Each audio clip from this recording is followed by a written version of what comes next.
Chapter 86. No, there must be a way. There must be a way. Lady Snow shook her head, unwilling to accept such a fate. She had just learned 2 new songs from Dong Shuai, and the whole capital knew about her.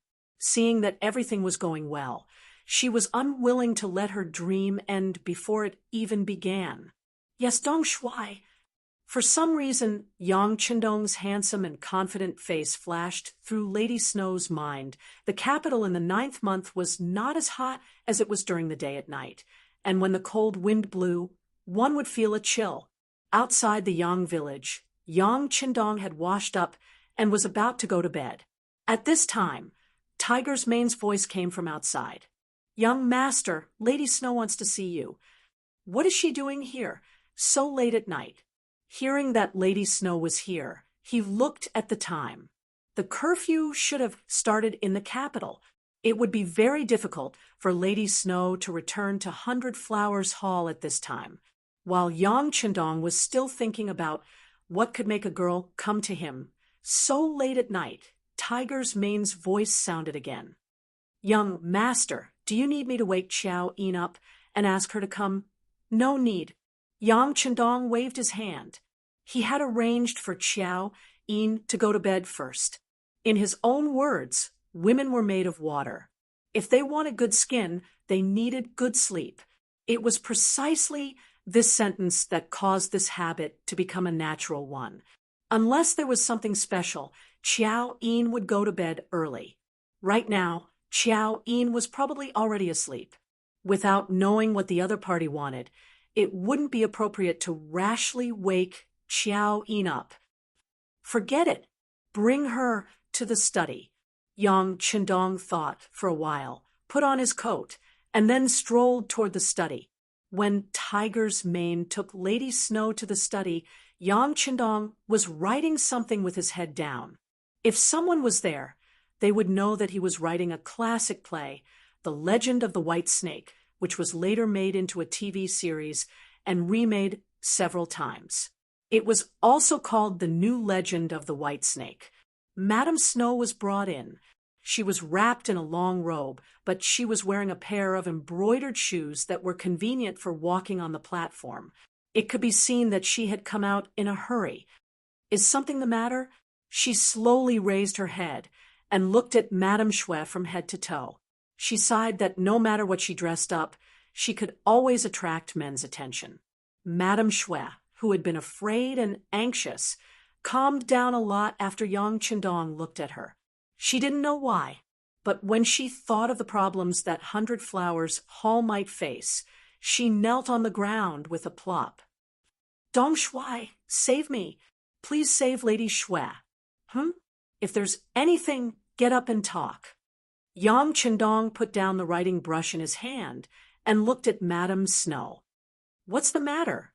Tell me in detail." Madame Snow lowered her head and cried.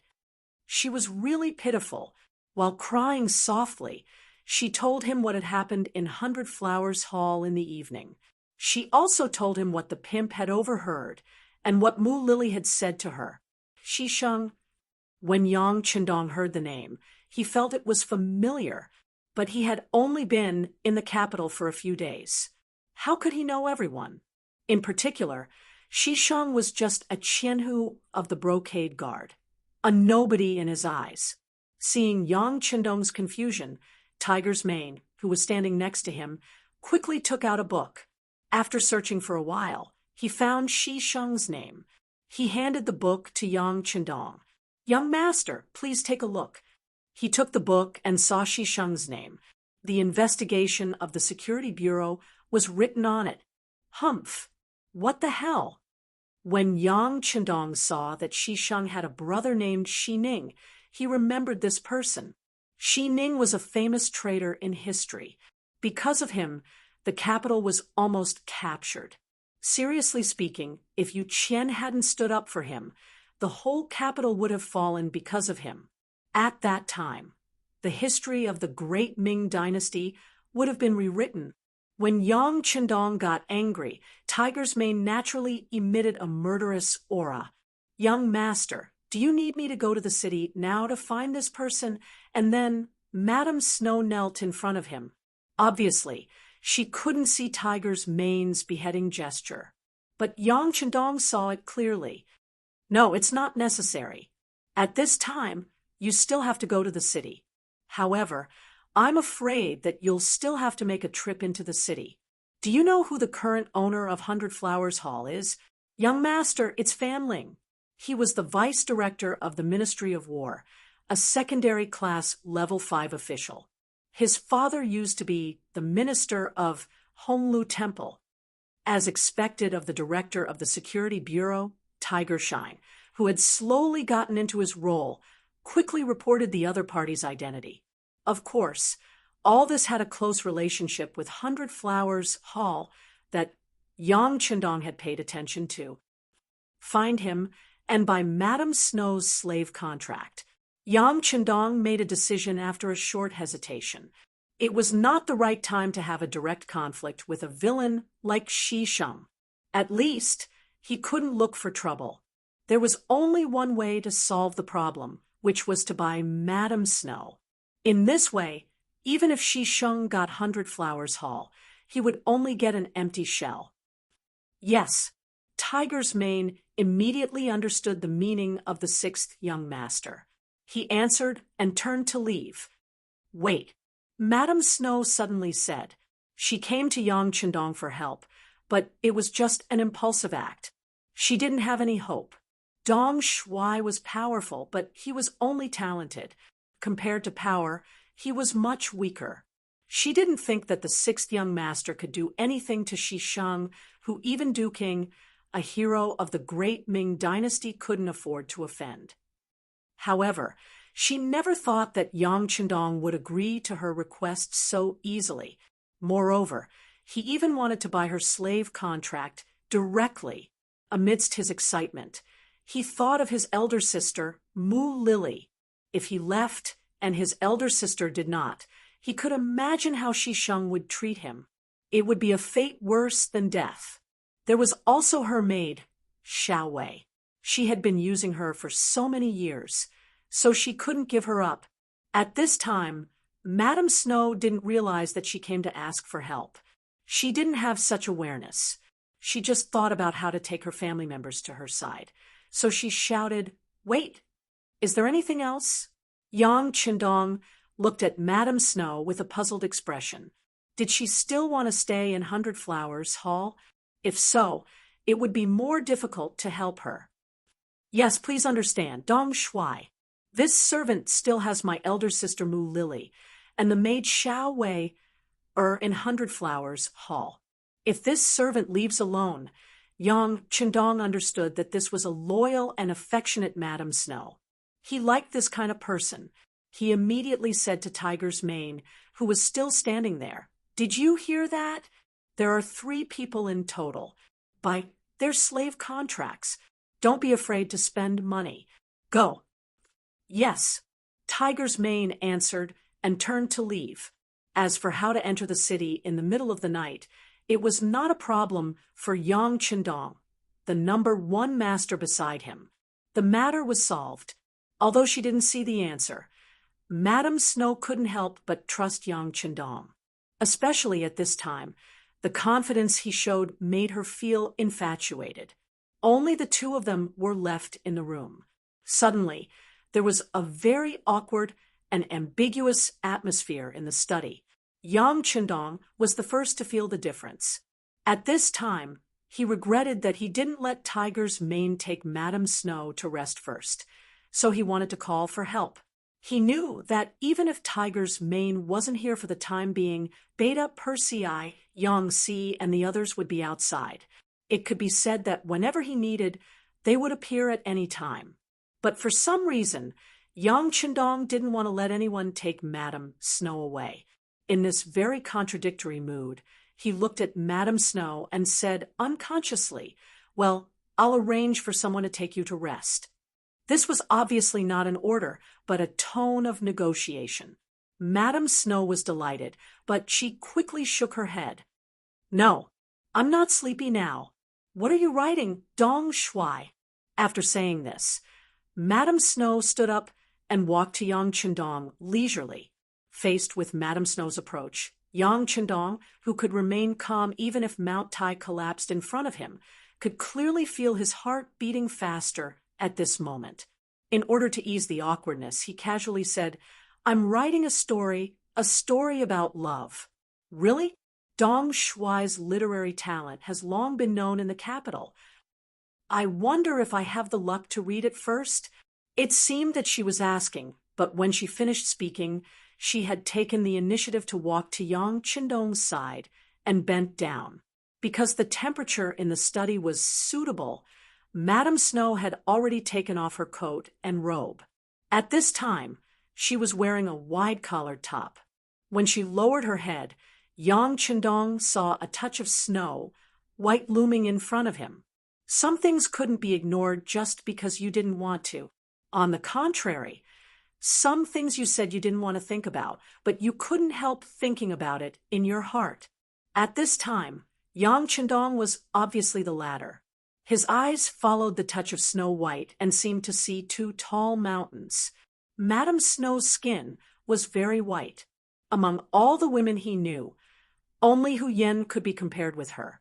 As the saying went, 100 ugliness could cover up 100 ugliness, not to mention that Madame Snow was a first-class beauty. Against the dim light of the oil lamp in the study, she really made people feel that they were looking at a beauty under the lamp. The more they looked at her, the more attracted they were. Madame Snow seemed to be looking down at Yang Chendong's manuscript, but in fact, she had been paying attention to his changes. Although she was a performer and not a prostitute, she had heard and seen a lot of things in the red light district, so she naturally knew how to interact with men. Chapter 87. At this moment, Madame Shui felt that the man beside her began to breathe heavily. His unique breath made Madame Shui's heart beat rapidly. He was handsome, talented, capable, domineering, confident, and had a good family background. When these advantages were concentrated on one person, it would naturally make him shine with incomparable brilliance. Not to mention that Yang Chendong was a hero who had just saved a beauty. Madame Shui was already in love with him. It was undoubtedly very important for her to find a man she could entrust her life to. Now, the man was right in front of her. What should she do? What would he do? Whether it was to repay the kindness or to repay the professor's kindness, should she devote herself to him? Or should she give herself to him? Both of them had pure bodies. In this kind of atmosphere, neither of them took the initiative to speak. Neither of them had the intention to break the ice. However, both of them were well aware of each other's thoughts. For a moment, this kind of feeling was indescribable, but it was indeed extremely wonderful. Madame Shui remained motionless. She had been bending over for half a cup of tea's time, waiting for Yang Chendong to do something. She heard from the other sisters that at this time, shouldn't the man be more active? But why didn't Dong Shui do anything? Yang Chendong was indeed hesitating. Logically speaking, he should have carried her in a domineering manner. His bedroom was not far away from the study, and then everything would have gone smoothly. There was even a voice in his heart urging him to do so, and even his body was supporting such a thought. However, Yang Chendong did not do so. Perhaps it was because of his conservative thinking. He thought that if he had sex with Madame Shui, it would be more or less taking advantage of her. He did not want to do so. He preferred success to come naturally. However, Yang Chendong also knew that if he persisted in this atmosphere, he was afraid that he would not be able to control his heart. Therefore, he gritted his teeth and said, "Madame Shui, it's a little late. I should go to bed." "Really? It just so happens that Shui is also sleepy. Why don't you let me warm Dong Shui's bed?" Madame Shui was overjoyed. She thought that Yang Chendong said it on purpose for her to hear. How could she not take advantage of the situation and go downhill like a donkey? Originally, he wanted to find an excuse to separate them so that he could calm down. He never thought that it would lead to such a result. If he said no at this time, it would be too hurtful. Yang Chendong helplessly nodded and said, "All right then." The two of them walked out of the study one after the other and went to the bedroom. A figure slowly retreated from the darkness. Even if he wanted to protect the sixth young master, he still had to consider the situation. Sometimes, if he still wanted to exist, then it would not be protection, but rather it would be a nuisance. Yang Chendong sensed that the eyes that were secretly watching him had left. He knew that from now on, only Madame Shui and himself were left. He could not help but feel a little restless. Should he really do something? Or is my manhood coming to an end tonight? Dong Shui, I'll go in first. While Yang Chendong was still thinking about what to do next, Madame Shui had taken off her clothes and then plunged into the quilt. At that moment, Yang Chendong caught a glimpse of her snow-white body. His heart suddenly skipped a beat. Yang Chendong involuntarily got up and walked slowly to the bed. Yang Chendong's heart was beating faster and faster. Madame Shui, who had already slipped into the quilt, was also heartbeat faster. She even blushed from her face to her neck. Then she slowly closed her eyes, but her long eyelashes were still trembling, indicating that she was not asleep and had no intention of falling asleep. Yang Chendong finally finished walking a few steps. He involuntarily stretched out his arm. When he was about to touch the snow-white body that was bowing her head and even trembling, he forced himself to say, "Madame Shui, I'm not used to being warmed by someone. Oh." Before he could finish his sentence, he saw a snow-white arm emerge from the blanket and wrap around his neck. A strong force assaulted him, causing Yang Chendong to uncontrollably burrow into the blanket along with his clothes.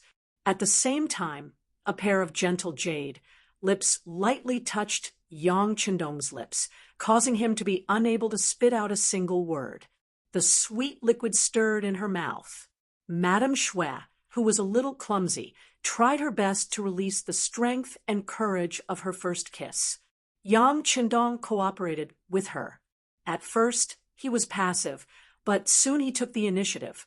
It seemed that the kiss could not satisfy him, so he turned around and pressed himself on her.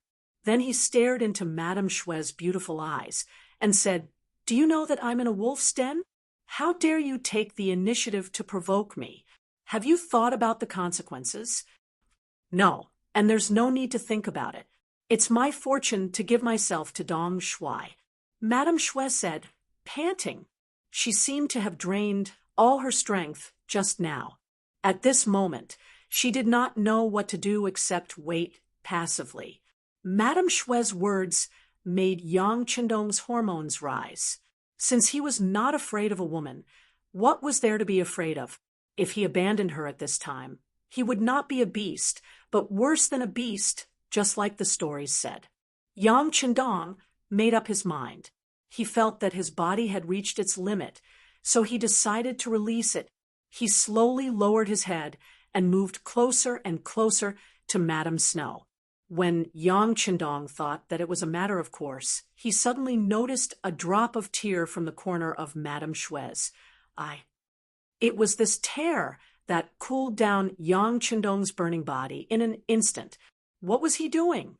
Madame Shui came to him because she was bullied, but he wanted to sleep with her. In this way, what was the difference between him and Shi Sheng, who wanted to bully her? Even if they were congenial, it couldn't be now.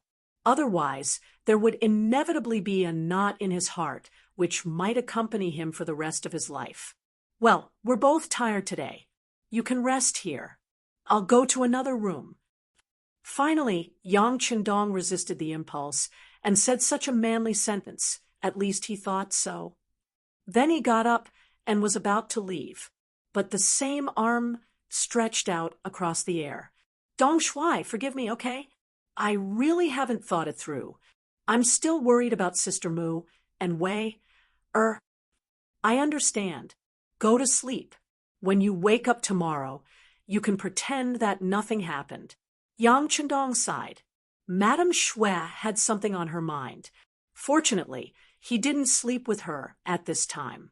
Otherwise, he was afraid that he would feel guilty for the rest of his life. No.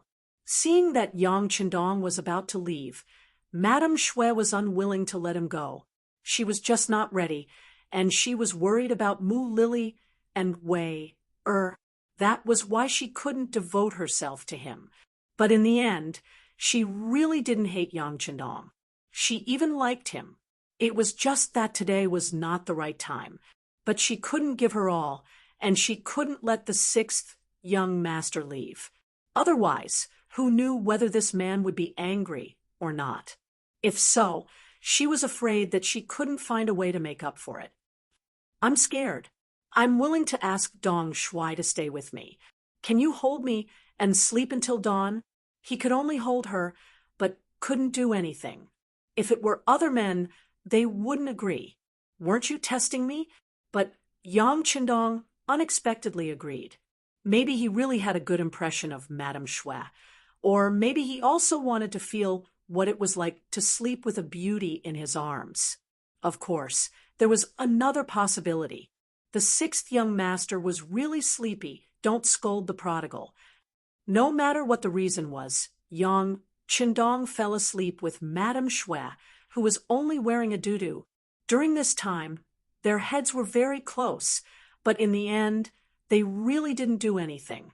They even had sweet and quiet smiles on their faces. Early the next morning, after Qiao Yin got up, she first took a look at the courtyard. She didn't see the sixth young master, who was exercising. She couldn't help but be very curious, so she went to the bedroom. Here, although Beta Persei was guarding, he didn't stop Qiao Yin when he saw her coming.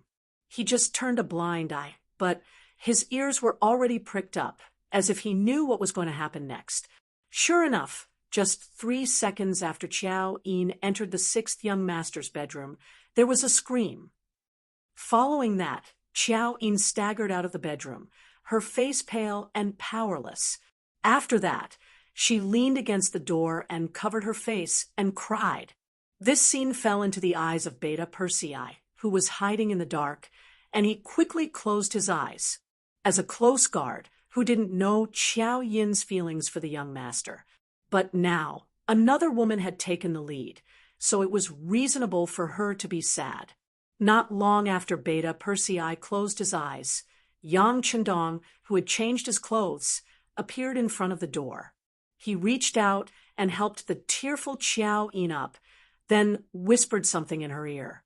In an instant, the rain turned into sunshine, and Qiao Yin's face turned into a smile. Ha ha ha! Yang Chendong laughed after seeing this, then shouted to the dark, "What are you looking at? Why aren't you running with the young master?" Beta Persei, who was hiding in the dark, didn't know what kind of trick the young master was playing, but when he heard the order, he appeared in a flash and followed Yang Chendong. This caused Qiao Yin to be very happy, as if she had made a big mistake. The two of them went out of the courtyard, one after the other, and went straight to the backyard's playground. Leaving behind Qiao Yin, who had already changed into a smile, he turned around and entered the house. Then, his laughter echoed throughout the bedroom. Chapter 88. Qiao Yin was very happy because the young master had told her that he had only comforted Mama Shui. Although he liked Mama Shui as much as he liked her, he did not want her. If you don't believe me, you can go into the house and check. You can even ask Mama Shui to dance as a test. If she had really lost her real body last night, how could she have the energy to dance? Her body probably wouldn't allow it. Because of this, Qiao Yin easily believed Yang Chendong. She even thought that if the young master needed anything, he would definitely look for her first. After all, they had been in a relationship for many years. Yes, that must be it. After the backyard was settled, Yang Qindong seemed to be much lighter when he started running. Beta Persei, who was following behind him, was very curious. How could he still be so energetic after a tiring night? Of course, Yang Qindong didn't need to explain this to him. After returning from the 5-kilometer run, Qiao Yin had already prepared the bath water, but this time there was an extra helper by her side, Mama Shui. After the bath, the three of them had a peaceful and pleasant breakfast together.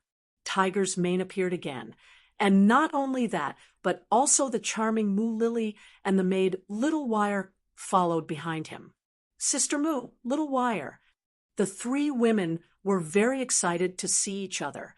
Tiger's mane stepped forward and said, "Young master, it's all done. These are the 3 slave contracts." As he spoke, he placed 3 pieces of paper with official seals and handprints in front of Yang Qindong. "Well, you've worked hard. Go and rest." Yang Qindong waved his hand. Originally, he could directly burn these 3 slave contracts, but in this way, the 3 of them would not be able to get rid of their lowly status for the rest of their lives. "Greetings, Dong Shui."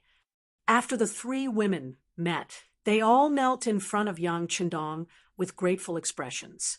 "Get up, all of you. From now on, you have to abide by the rules here. Don't kneel if you don't need to." Yang Qindong said helplessly. He really didn't like this etiquette of kneeling when meeting people. Unfortunately, everyone seemed to be willing to play this game. For example, Tiger's mane and the others beside him. He didn't know how many times he had said it, but it still didn't work at all. They still knelt when meeting people. Xiedong Shui. Whether or not the 3 girls would kneel in the future, no one knew, but their thanks were very sincere. "All right, since you've left 100 Flower Hall, you're now part of my Yang family. I don't keep idle people here. This is a new story I've written. You can think of how to act it out together. These are the manuscripts. You can study them yourselves. If there's anything you don't understand, feel free to ask me." She took out the script of The Legend of White Snake that she had prepared a long time ago. There was a very clear plan for the distribution of roles. With this, she could play the roles of Lady Snow and Mu Lily, the former top courtesan. Did they know that this was a job for them? The 3 girls hurriedly agreed, then took the manuscripts and went to the backyard. When only Qiao Yin was left, she walked up softly. "Young master, although they've left 100 Flower Hall, they're still lowly. Young master knows. I'll find a way to change their names."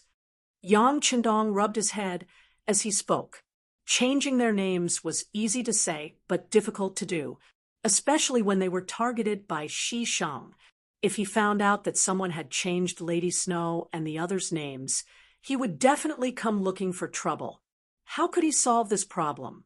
"Young master, there's a eunuch called Mao Mu outside the manor. He said that he's an old friend of yours." Just as Yang Qindong was thinking about how to do this at the lowest cost, Beta Persei appeared and reported Mao Mu's visit. "Oh, it's him. Ha! Someone sent me a pillow when I was sleepy. Please." After hearing who it was, Yang Qindong's face was full of smiles. "Is it a eunuch? Does young master want him to do this?" But Shi Sheng's brother is also a eunuch. Qiao Yin was very smart. Looking at the young master's expression, she knew what he was thinking, but she still reminded him with some worry. "It's okay. The relationship between eunuchs is not that united. Young master knows." Yang Qindong said confidently, "As the saying goes, evil people need evil people to deal with evil people." Originally, he thought about whether he should use some kind of thunderous method to make Shisheng disappear, but he didn't expect Mao Mu to come at this time. That was the best thing that could happen. In the study, Yang Qindong gave Mao Mu a very high level of courtesy and met him here. Being able to meet in the study meant that the 2 sides had a close relationship. Mao Mu, who was very familiar with this, was very excited. Although the eunuch group was very powerful now, there was Wang Zhen and his henchmen above them. In addition, there was another force, Jining, and a few other small forces. He was just one of them who was not famous. Yang Qindong was now in the limelight.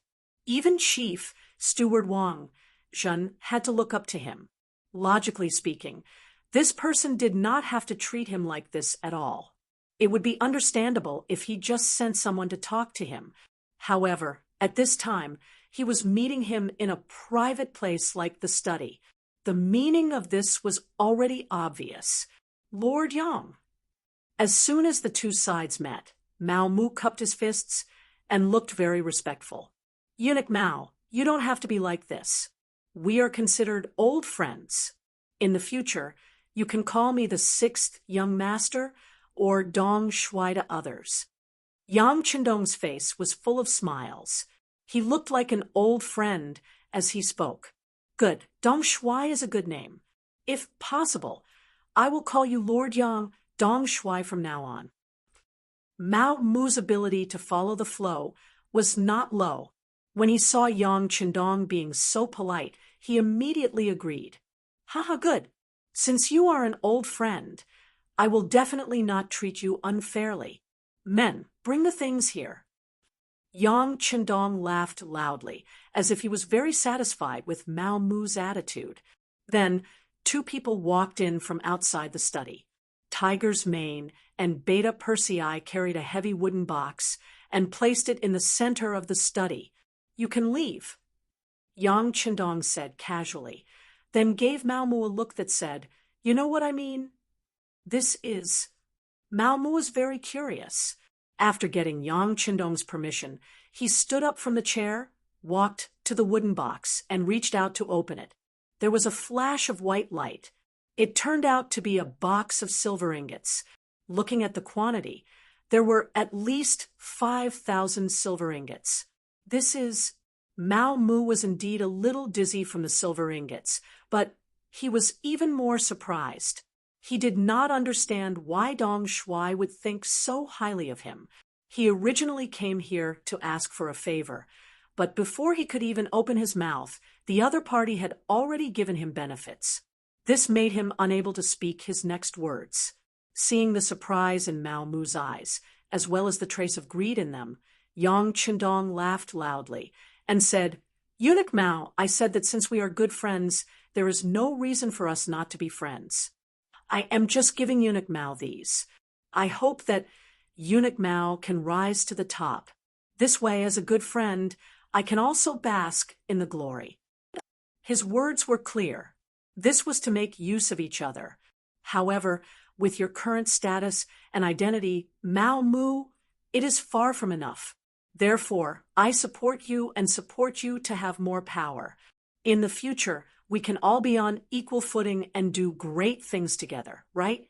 In the face of Yang Qindong's initiative to show goodwill, Mao Mu had no reason to reject it. He had always believed that he had the ability. What he lacked was only the opportunity and enough foundation. What was the foundation? That was to have enough background for him to use. In the palace, scheming were the most important, but money was equally important. If you don't have money, there won't be anyone willing to risk their lives for you. Naturally, it will be difficult for you to do anything. Now, Yang Qindong took out more than 5,000 silver ingots. For the current Mao Mu, this was not a small amount of wealth. With this, he could rope in more people in the palace for his use. He did not dare to say that he could do great things, but it was not a problem for him to do some small things in private. As for the other need, which was the so-called opportunity, with Yang Qindong, he could use this opportunity to become the link between Dong Shuai and Director Wang Zhen. After all, there were some small matters that the two of them couldn't possibly talk about in person. In that case, his role in this matter would increase, and at the same time, it would also expose the fact that he met Chief Steward Wang Zhen frequently. This was an opportunity. Seeing that Yang Qindong could make up for what he lacked, Mao Mu looked at the 6th young master. At this moment, When Mao Mu looked at the sixth young master, he felt like he was looking at his biological parents. Dong Shuai. With a plop, Mao Mu knelt down in front of Yang Qindong. Yang Qindong's eyes lit up. This person's ability to judge the situation was not bad. He knew when to lower his head. Feeling that he had found the right person, he was satisfied. He pretended to be panicked and asked, "Eunuch Mao, what are you doing?" However, Yang Qindong was only talking and did not have the intention to help him up. Seeing this, Mao Mu knew that he had to express his attitude. Since he had already knelt down, what was the point of saying some words to show his loyalty? Dong Shuai, this old servant is grateful for your appreciation. In the future, if there's anything you need, feel free to say it. Blade Mountain Flame Sea Guild only needs a word from Dong Shuai, and this old servant will do his best to accomplish it. His face was full of sincerity. Replacing this old servant with this old servant was already a way to express his loyalty. Until now, Yang Qindong was satisfied and bent down to support Mao Mu. "Eunuch Mao, what are you doing?" "I said that we are friends." "Thank you, Dong Shuai." Taking the opportunity to stand up, Mao Mu knew that he had passed the first test.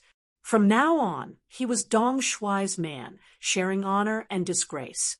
After becoming friends, there were naturally some things that were less roundabout. Mao Mu talked about the matter of diapers. He used himself as a witness to prove the importance of this thing to eunuchs. This time, he wanted to get some more so that he could use them for himself, offer them to Steward Wang Zhen, and sell some for money. Chapter 89. That's not a problem. I can naturally provide you and Wang Zhen for free, but I can't do that for the other eunuchs. You have to know that the cost of making this thing is very high, and it's not something from the great Ming dynasty. It comes from the sea. You understand? Yang Qindong pretended to be mysterious as he spoke. When Mao Mu heard that the thing came from the sea, he immediately understood. During the great Ming dynasty's maritime ban, once it came into contact with the sea, it would be a huge expense. Dong Shuai, this old servant understands. I will sell this thing at a high price in the imperial palace. After all, there is no free lunch in the world. If you want to get something, you have to pay a price. Very good.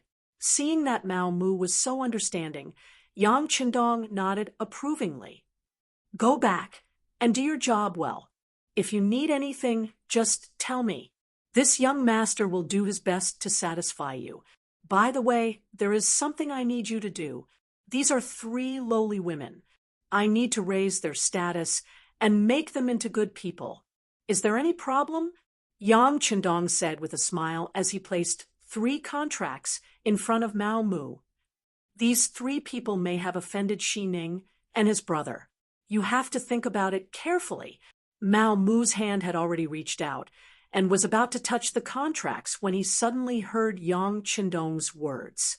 His hand paused in midair, but he quickly continued to reach out. Don't worry, Dong Shuai. Although it's a little troublesome, Shi Ning's power in the palace is not small. However, there are still many people who don't like him. As long as the money is in place, there won't be any problems. Then let's get it done quickly. How much money do you need? Yang Qindong nodded. Shi Ning was indeed powerful, but if this Mao Mu that he found couldn't solve such a small matter with the help of a large sum of money, then there was really no meaning in supporting him. What he needed was a helper, someone who could do things. For this, he was willing to pay the price.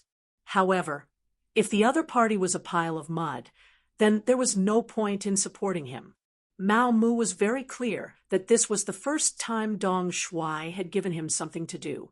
If he did it well, his future would be limitless. If he messed it up, he might not even be able to guarantee his current position. Even if it was for himself, he had to do it well, and he had to do it beautifully. Mao Mu left with 5,000 taels of silver and a pile of diapers. Compared to when he came, He seemed to have straightened his chest when he left, and it was clear that he was full of ambition. Shisheng had been on duty for most of the night. When he was off duty, he slept all the way until lunch. When he was full and energized, he brought a few of his subordinates and headed straight for the home of Fan Ling, the minister-counselor of the Ministry of War. Last night, Tiger's Mane had suddenly appeared and used an unimaginable amount of money to buy the slave contracts of Lady Shui and the other two. Fan Ling had already had the idea of exchanging Hundred Flowers Hall. Without a pillar, Hundred Flowers Hall could no longer regain its former glory. Although he could find new people to train again, how long would that take? Ever since his old father, Fanda, passed away, the influence of the Fan family was far from what it used to be. This also made Fan Ling want to withdraw from the red light district. He was wondering who to find next. At this time, Shisheng came. Although the price he offered was not high, or even a little low, Fan Ling still sold Hundred Flowers Hall without any hesitation. It was still the same sentence. Without Lady Shui, Hundred Flowers Hall had lost its greatest value. Making a move in time might be the best choice. Shisheng did not expect things to go so smoothly. He offered a relatively low price and waited for Fan Ling to raise the price. Then, everyone would bargain for a while. As long as the other party did not ask for too much, he would accept a price that was about the same. Last night, Hundred Flowers Hall was very lively. In his eyes, a deal that could get both a beauty and money was suitable. However, Fan Ling was actually so tactful. Even when faced with the low price he offered, he still accepted it. This allowed him to pay a lot less in terms of cost. At this moment, it was as if he could already see a mountain of gold placed in front of him. Of course, there was also that white and beautiful body waving at him. After leaving Fan Manor, Shisheng took the contract of Hundred Flowers Hall and found a place to have a good drink with a few of his men. He decided not to rush to make the matter public. He would go to Hundred Flowers Hall in the evening and give Madame Shui a surprise. After knowing the truth, her face would become extremely beautiful. The group of people drank a lot of wine. In the end, their bodies were swaying a little. Only then did they support each other to reach the Hundred Flowers Hall. However, once they entered, the atmosphere was very different from yesterday. Although there were still many people, they were all noisy and angry. Some of the people who came today were former regulars of Hundred Flowers Hall, but most of them came for the two new songs. When they arrived here with a large sum of money full of expectations, they heard that Madame Shui had disappeared. Even Mu Lily, the procuress, was nowhere to be found. How could they let it go? They began to shout one by one. "What are you shouting for?" Seeing the chaotic atmosphere in the hall, Shisheng placed his saber on the table in front of him and roared loudly after a loud noise. This move was indeed effective. As soon as this voice came out, the originally noisy scene suddenly became much quieter. Everyone stared at Shisheng. Their eyes were filled with confusion. What was this person doing here again? Why was he acting all high and mighty? This shout shocked everyone. Shisheng was very proud.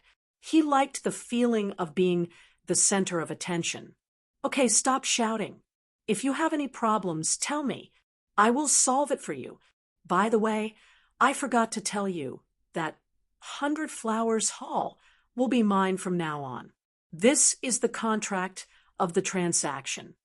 In order to achieve the effect of justice, Shisheng took the initiative to show the contract in front of everyone. Immediately, several people of status came forward. After reading the contract, they all nodded at the same time. Among them was Wang Si, the editor of the Hanlin Academy. "Shi Qianhu, since this place is already your property, may I ask if you still want to sing tonight? If you sing, of course, we'll pay the same amount of money. We'll spend it however we want. But if you don't sing, we will leave now." No matter how powerful you are, you can't force us to pay one tael of silver here. Wang Xi's grandfather was the current minister of the Ministry of Personnel, Wang Ji. With such a relationship, he was not afraid of a small Qianhu of the brocade guard. Even if this person's brother was very favored by the emperor, his pride as a scholar made him not shrink back. That's right, that's right. With someone taking the lead, the people below naturally chimed in. No one was afraid of spending money, but spending money wrongly and becoming a sucker wasn't something anyone wanted to do. Shisheng did not care about Wang Xi's criticism. Smelling of alcohol, he said complacently, "Who said I won't sing? Since I bought this place, of course, I want to make money. How can I destroy my own livelihood? Well, I will go to the procuress, Mu Lily, now and ask her to arrange Madame Shui to sing for everyone. Not only that, but she will sing 3 or 5 times today to let everyone enjoy it." In order to prove his courage as a new boss and win people's hearts, Shisheng announced loudly. His answer also attracted loud applause from the guests. They all said that Shisheng was a righteous and heroic person. Everyone's compliments made Shisheng feel even more confused. He laughed heartily and arranged for his subordinates to find Mu Lily. This time, he was going to order the beauties around as the boss. After all, he was not the first person to ask about Mu Lily and Madame Shui's whereabouts. When the subordinate ran back and whispered something in Shisheng's ear, Shisheng's face suddenly turned gloomy as he roared, "What's going on?" "They ran away." "Yes, they were taken away in the morning." The subordinate answered carefully, for fear that Shisheng would stab him in anger. "They were taken away in the morning? Who did it?" Shisheng had sobered up a lot. His intuition told him that things were not so simple.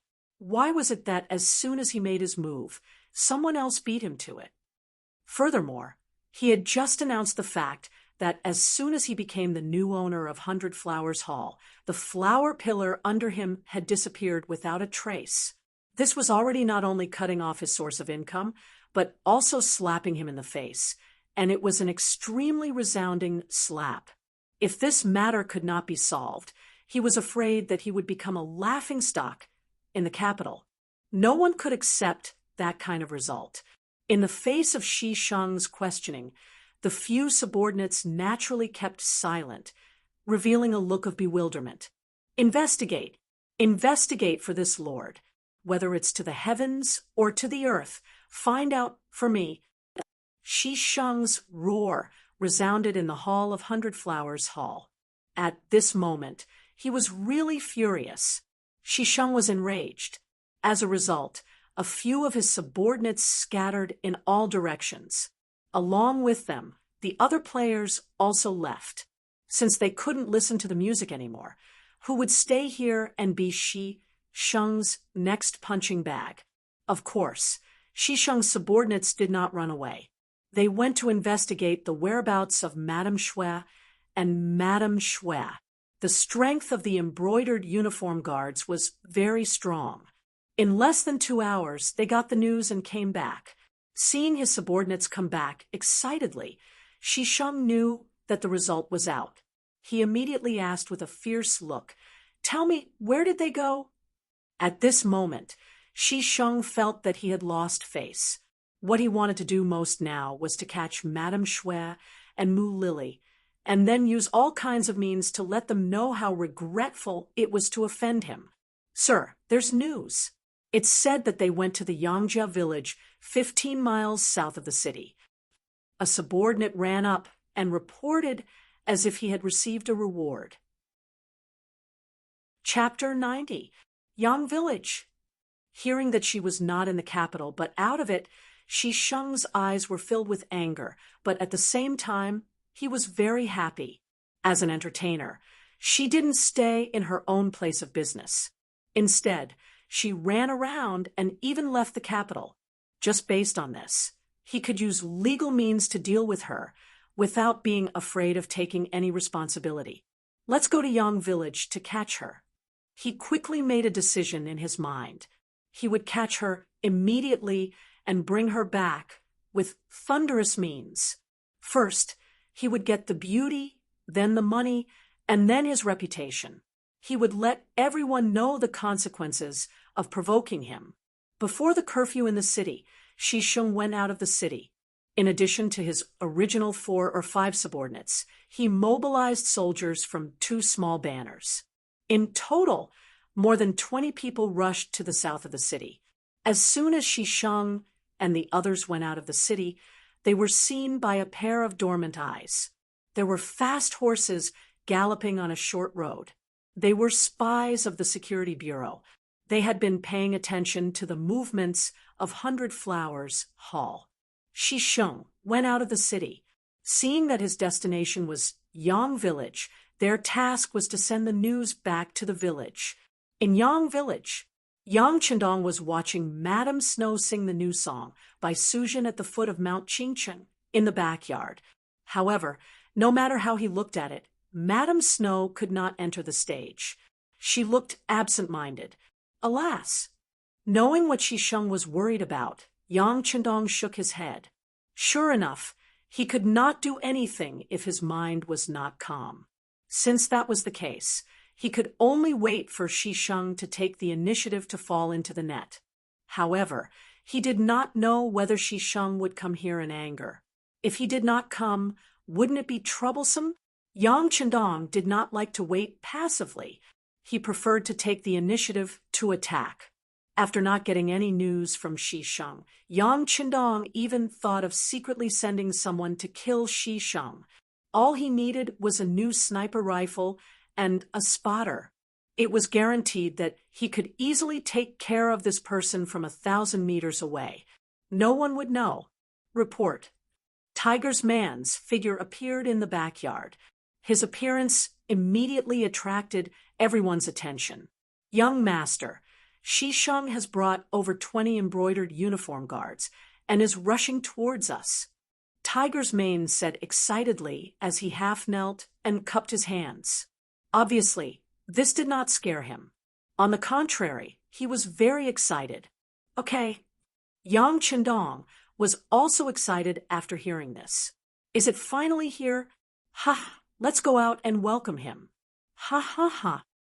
Yang Chendong laughed and walked out of the backyard in his cyan robe, leaving Mu Lily, Madame Shui, and Little Wire in a panic. Fortunately, Qiao Yin also stayed here. She had followed the 6th young master to Cheng City. Knowing the young master's strength, she smiled and said, "You don't have to worry. Everything is within the young master's plan. There won't be any problems. You should continue to practice. When the young master comes back, try to perform better." Qiao Yin said it casually, but her nervousness could still be seen from Madame Shui and the other 2. After all, they knew too little. Although Dong Shui was extraordinary, he had offended the embroidered uniform guards. Last year, even dukings suffered in front of them. Could Dong Shui, a new official, solve the problem? Of course, Yang Chendong could solve it, and there were many ways to do so. For example, if he showed his fangs, he could make Shisheng and more than 20 people disappear silently. No one would be able to trace it back to him afterwards. However, without evidence, it didn't mean that they couldn't suspect him. Whether it was the East faction guards or the embroidered uniform guards, they didn't need any solid evidence. As long as they suspected you, they could take action. This was the damn privilege. Yang Chendong, who knew this, couldn't take this risk. Since he couldn't use his own strength, he could only borrow others' strength. After leaving the backyard, Yang Chendong began to remind Tiger's mane, who had become excited. Tell the brothers below not to move. Without the young master's permission, no one is allowed to move. Otherwise, they will be grounded for 3 days. By the way, I asked you to invite Lord Hu Zhongning to drink in advance. How did it go? Upon hearing that he would be grounded for 3 days, Tiger's mane, who had been full of fighting spirit, immediately became obedient. For these iron-blooded men, There were too few things in the world that could scare them. Because they weren't afraid, they became even more difficult to control. When he was at the docks, there were brothers who liked to cause trouble. However, no matter what kind of corporal punishment they received, they didn't seem to care at all. They just treated it as training. Later, the matter spread to Yang Qindong's ears, and he came up with the idea of confinement as a punishment. However, when people were locked up in a dark room for 3 days and had to eat and drink as usual, anyone who heard of this punishment was amused. Wasn't this just letting them rest? What kind of punishment was this? For a time, there were even people who deliberately caused trouble and wanted to experience this feeling. Naturally, the consequences were terrifying. No one spoke, no one paid attention to them, and they couldn't even see the slightest bit of sunlight for 3 days. Not many people could bear it. They roared, they cried bitterly, and they reflected on their mistakes. However, they could only be released after 3 days of confinement. When they finally came out and saw the sunlight, and saw that there were people to talk to, they, who had almost collapsed, finally understood the severity of confinement. Although Tiger's Ming hadn't experienced it personally, he had heard of this matter long ago. At the docks and Crimson City, everyone's expression changed at the mention of confinement. Now that Yang Qindong came up with this punishment, he couldn't help but be disobedient.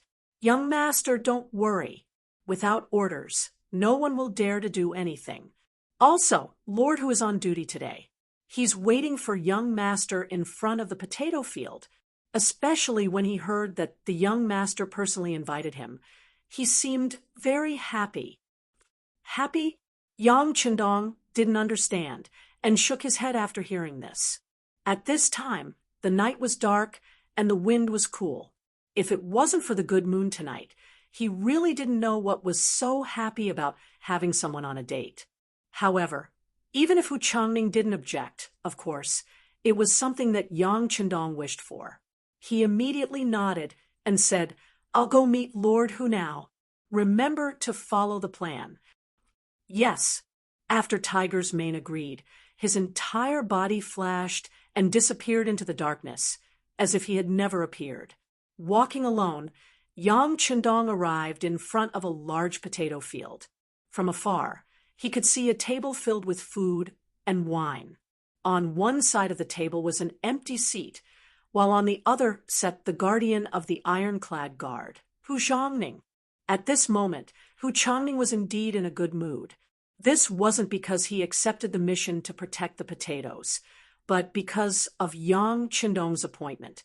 Hu Yan came to the Yang village and was very happy when she returned. She brought back many good things. All of this seemed to prove one thing, and that was that the relationship between his beloved daughter and Yang Qindong was not bad. As a father, the happiness of his children was naturally something that he greatly hoped for. Yang Qindong was young, but his performance was indeed old and steady, and his talent was outstanding. In addition, his family background was not bad. No matter how one looked at it, he was a good son-in-law. At least, he had already received the approval of his future father-in-law. In the middle of the night, when Yang Qindong personally invited him, Hu Changning thought that it must have something to do with his daughter. Could it be that he wanted to test his attitude? That must be it. Hu Changning confirmed his thoughts. He also decided to properly meet with Yang Qindong. Even if he was satisfied, he still needed to give him an appropriate beating. He wanted to let the 6th young master know how fortunate it was to be able to marry his daughter, and that he needed to know how to cherish it. In his heart, he was still thinking about how to beat Yang Qindong when they met. In the distance, the 6th young master, wearing a long green gown, walked over. Yu Guang had already noticed, but Hu Changning didn't have any intention of speaking first. Tonight, he was acting as the father-in-law. No matter what, he had to be reserved. Hu Changning didn't speak, and Yang Qindong didn't have any intention of speaking either. He couldn't guess the other party's thoughts, and even more so, he didn't think that he had only met Hu Yan once, and it actually involved the discussion of marriage. In his consciousness and thoughts, no matter what, he had to wait for a period of time first, and wait until everyone was familiar with each other before making a decision. After all, marriage wasn't child's play. It had to be done carefully. Yang Qindong's consciousness of the future made it impossible for him to guess Hu Changning's inner thoughts. Seeing that the other party didn't speak, the sixth young master was more than happy. What he wanted was to use the other party's identity and big shot to trick Shisheng. Before the main show started, he didn't know what to say. In this way, the two of them sat down like this. Then, without saying a word, they lowered their heads and drank like this. For a moment, the atmosphere was a little oppressive. Yang Qindong didn't speak, but Hu Changning wasn't unhappy in his heart. Instead, he was still excited. This must be him thinking about how to phrase it. Since it's like this, I won't say anything. I'll just wait for you to take the initiative to bring it up and give you an invisible pressure. In the future, when his daughter really marries into the family, he will have more dignity as the father-in-law. Hu Changning thought self-righteously, and wanted to use this to put pressure on Yang Qindong to show the power and means of his future father-in-law. It was this strange combination of thoughts that made the two of them have no intention of leaving even though they didn't say a word. The atmosphere was delayed under such subtle emotions. When they had drunk no less than 5 glasses of wine, Hu Changning was a little impatient. He couldn't help but mutter in his heart, "This sixth young master's ability to keep his composure is pretty good. He can actually keep his composure. If this goes on, can we still talk about serious matters tonight? Is it going to be like this for the whole night? If so, it doesn't matter if the other party is young, but I'm in my 40s after all. Isn't this tormenting me?" Chapter 91. Hu Zhongning's heart began to palpitate, but Yang Qindong did not notice. At this time, he was thinking, after scheming against Shisheng tonight, what would his brother, Shi Ning, do if he found out? How would he put out the fire? How would he do it step by step? He must have offended them, but how could he not find an opportunity to get angry? As for that Wang Zhen, would he step in and interfere? Would he be forced to make a move under the influence of benefits? What if Wang Zhen did not care? If that was the case, he could only take the risk and get rid of Shi Ning and Shisheng early. But if he did that, it would be impossible for him not to attract attention. Yang Qindong was still thinking, but Hu Zhongning had been holding back for a long time. Finally, he could not take it anymore. After smacking his lips, he decided to take the initiative to speak. For the sake of his daughter's happiness, what was wrong with giving the other party a way out? Hu Zhongning had already thought of what to say, and was slowly opening his mouth. At this time, the sound of running suddenly came from the distance.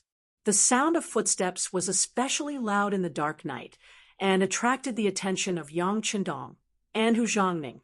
Knowing that the person in question had appeared, Yang Qindong immediately reacted and shouted according to his plan. "Who are you? This is a place of great fortune. Stop!" His voice was like thunder, and it was hard to imagine that it came from the mouth of a scholar like Yang Qindong. This shout was so loud that Hu Zhongning, who was at the side, only felt his eardrums hurt from the shock. How could he still think of asking anything? On the other hand, the newcomer was far away, so he wasn't affected much. Seeing a young man in green shouting there, he quickly responded, "Who are you?" "This official is Yang Qindong, the crown prince's horse servant." "Who are you?" "Stop." Yang Qindong had already seen the other party's attire with the help of the moonlight.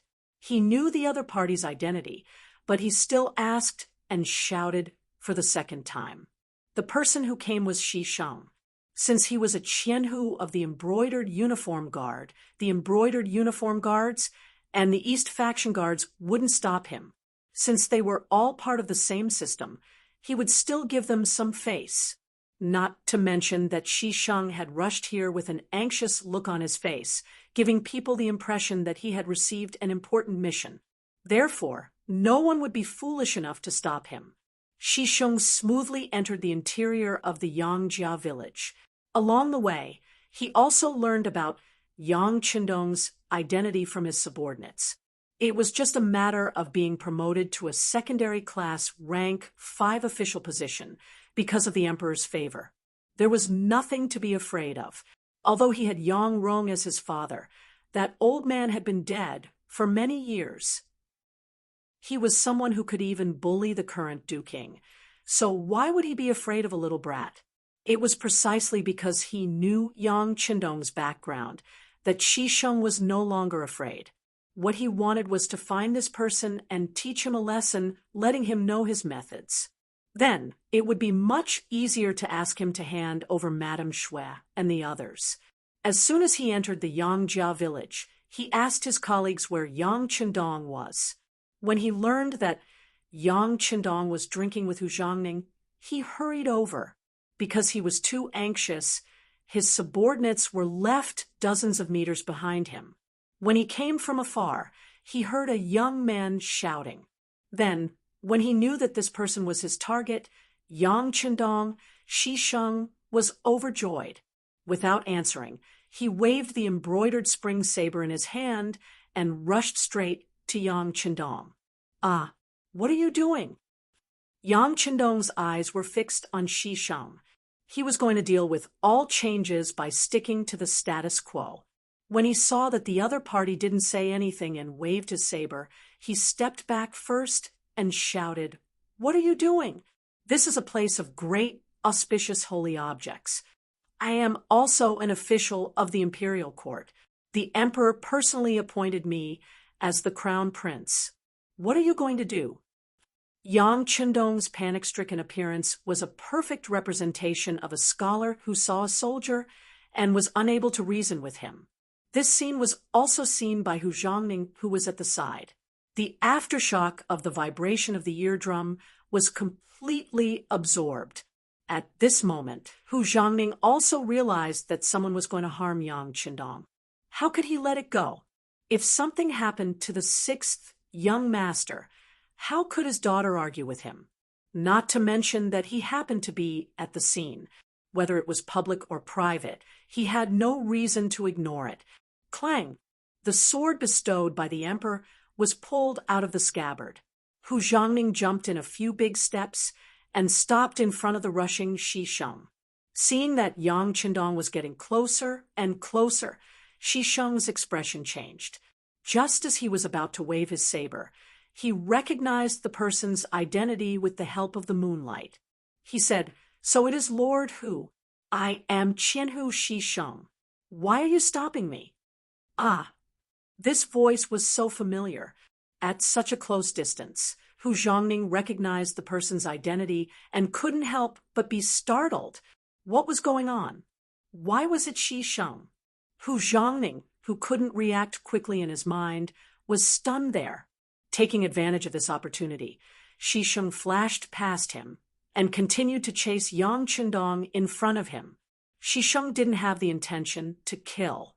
He also knew that if he killed Yang Qindong here, the consequences wouldn't be something he could bear. Even if his older brother, Shi Ning, helped, there would be no avoiding a lawsuit. Therefore, he only wanted to scare the other party.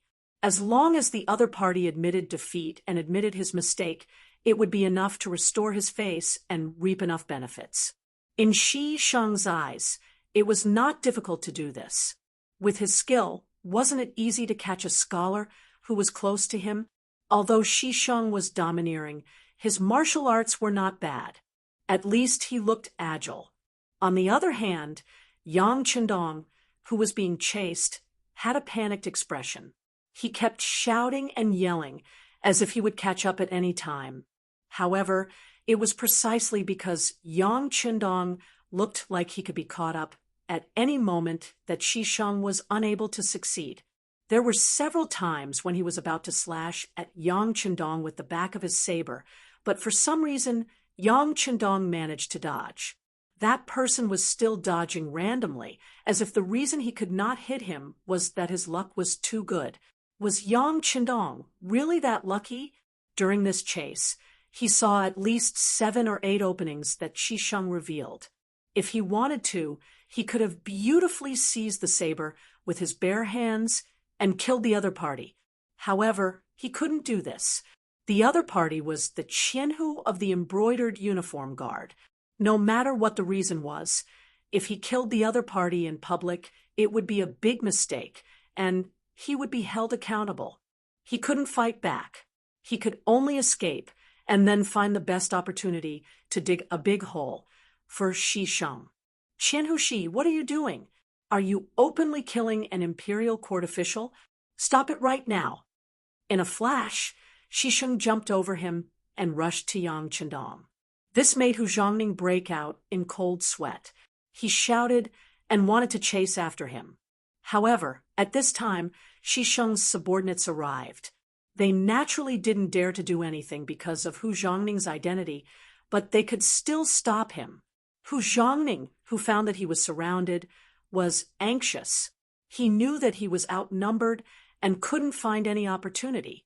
He immediately shouted into the darkness, "Little bastards, why don't you come out?" As soon as he shouted, at least 50 embroidered uniform guard rushed out of the darkness. Among them was Lieutenant Sun Chuang, who had been beaten 10 times before. These people were the ones on duty today. They were responsible for the safety of Potato. They had been watching from afar since Yang Chendong and Hu Zhongning drank together. They didn't understand the reason, but they saw Shisheng kill with their own eyes. However, seeing that the people who came were also embroidered uniform guard, Sun Chuang, and the others couldn't show up for a while, who knew what had happened. They didn't want the divine armaments to fight and implicate them. But then Hu Zhongning's shout came. With the orders of the superior, these people couldn't hide anymore. They all showed up in the darkness and surrounded the group of people brought by Shisheng. A wise man wouldn't fight when the odds were against him. Seeing that there were more people than them, Shisheng's subordinates began to scatter and flee. Some of them took the opportunity to rush into the protected potato field. For a time, countless bean seedlings were trampled, making a mess. Because of the appearance of Hu Zhongning's subordinates, the place became completely chaotic. And in this chaos, Shisheng finally grabbed Yang Chendong's arm and raised the embroidered spring saber in his hand high. No, Hu Zhongning, who was a few meters away, saw this scene clearly with the help of the moonlight. He immediately shouted to stop it. Shisheng was taken aback by this shout. At this moment, Yang Chendong, who was caught, suddenly moved his arm. He didn't know where the strength came from, but it made his right hand numb. Then, the saber fell down and landed on Yang Chendong's chest. Suddenly, a stream of bright red blood spurted out and sprayed on Shisheng's body, dyeing his flying fish robe red. Ah! At the same time, the green-clothed Yang Chendong fell to the ground in a timely manner. When Yang Chendong fell, the eyes of Hu Zhongning, who was chasing after Yang Chendong, had already turned red. He was unable to control his anger, and when he arrived behind Shisheng, he stabbed out with his sword, feeling a gust of cold wind behind him. Shisheng habitually dodged to the side, but in the end, because of the potato vines under his feet, he was a beat too slow. It was because of this beat that his right leg was slashed by a long sword. The sharp sword immediately cut through a meridian, and Shisheng painfully fell to the ground with a plop. "Tie him up!" After stabbing Shisheng, Hu Zhongning shouted loudly. Then he stretched out his hand in front of Yang Chendong, who was lying on the ground. At this moment, an even faster figure suddenly appeared in front of Yang Chendong. He quickly carried him on his back and ran straight to the Yang family manor. Chapter 92. The person who came was Tiger's man. He had been secretly observing the situation.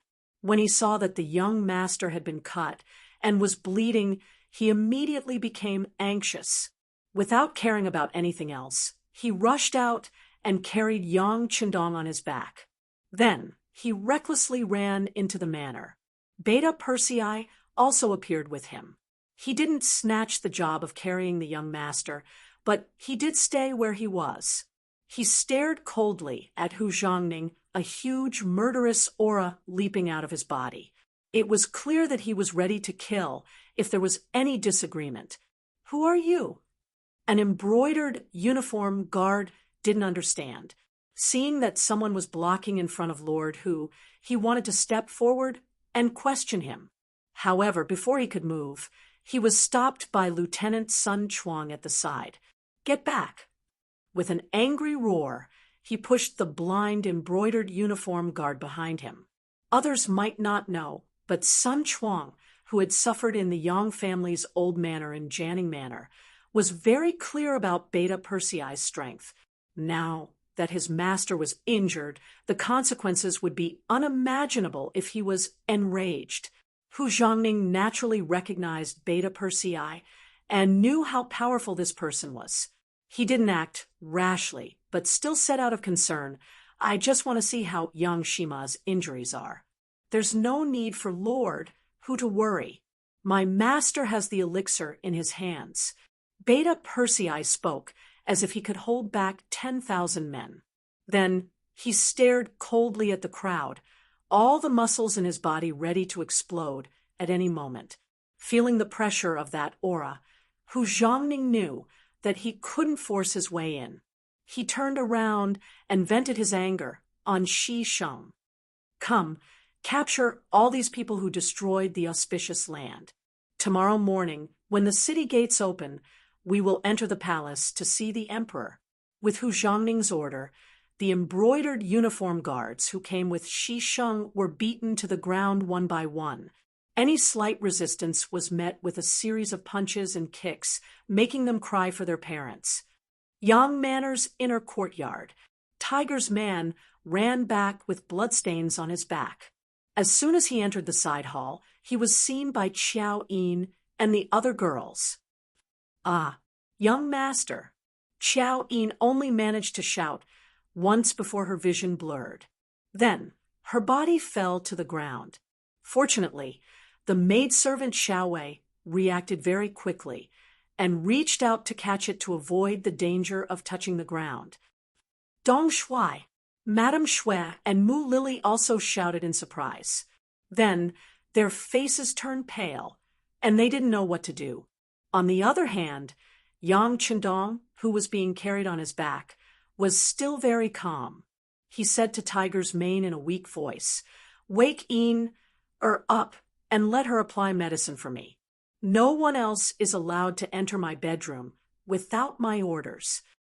"Yes," Tiger's mane replied with tears in his eyes. On the other side, Xiao Wei had already shaken Xiao Yin awake. After knowing the young master's intention, she ignored her weak legs and hurried to the bedroom. Yang Qindong, who entered the bedroom first, was placed on the bed by Tiger's man.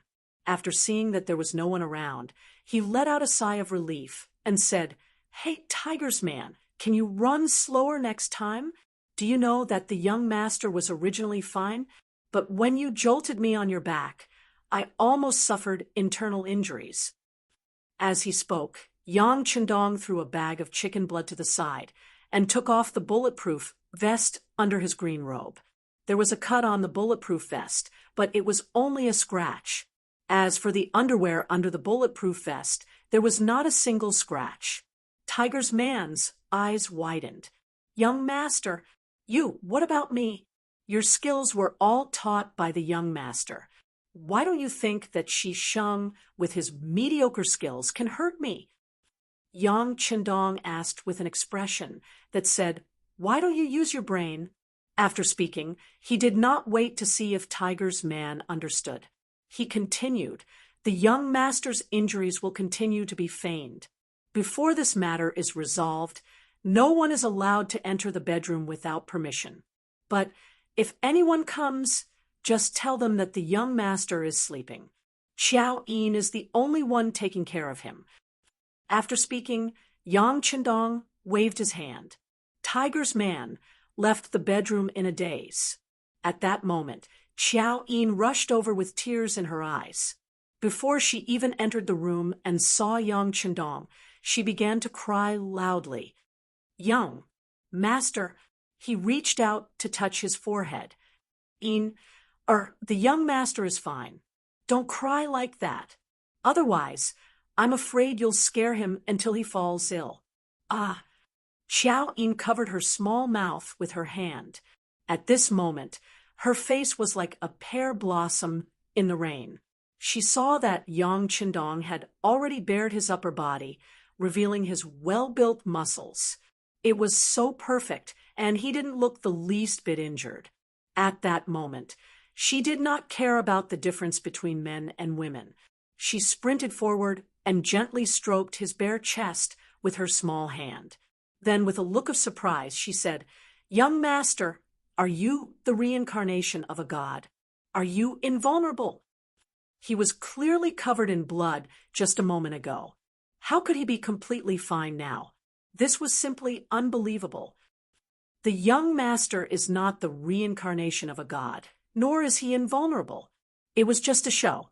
Yang Qindong smiled as he picked up the half-filled bag of chicken blood on the ground. "Look, this is why you were bleeding just now."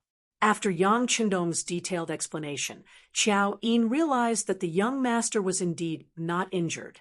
It was something called a bulletproof vest that protected him. Everything was just a show.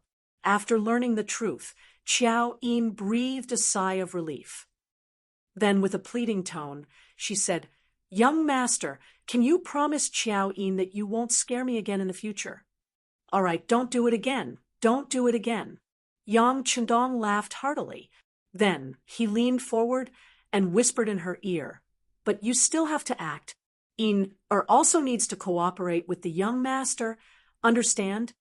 Xiao Yin's ear was tickled by that breath. She was already blushing and could only nod vigorously.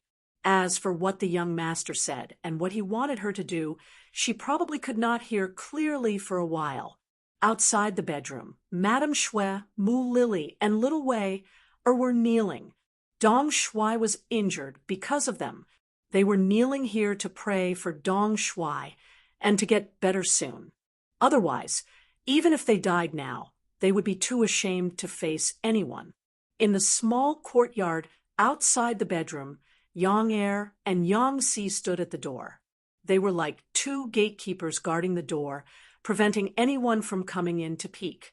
No matter how much Madame Shui begged, they could only shake their heads in disapproval. This time, the sixth young master was injured. As the family's guards, they were responsible.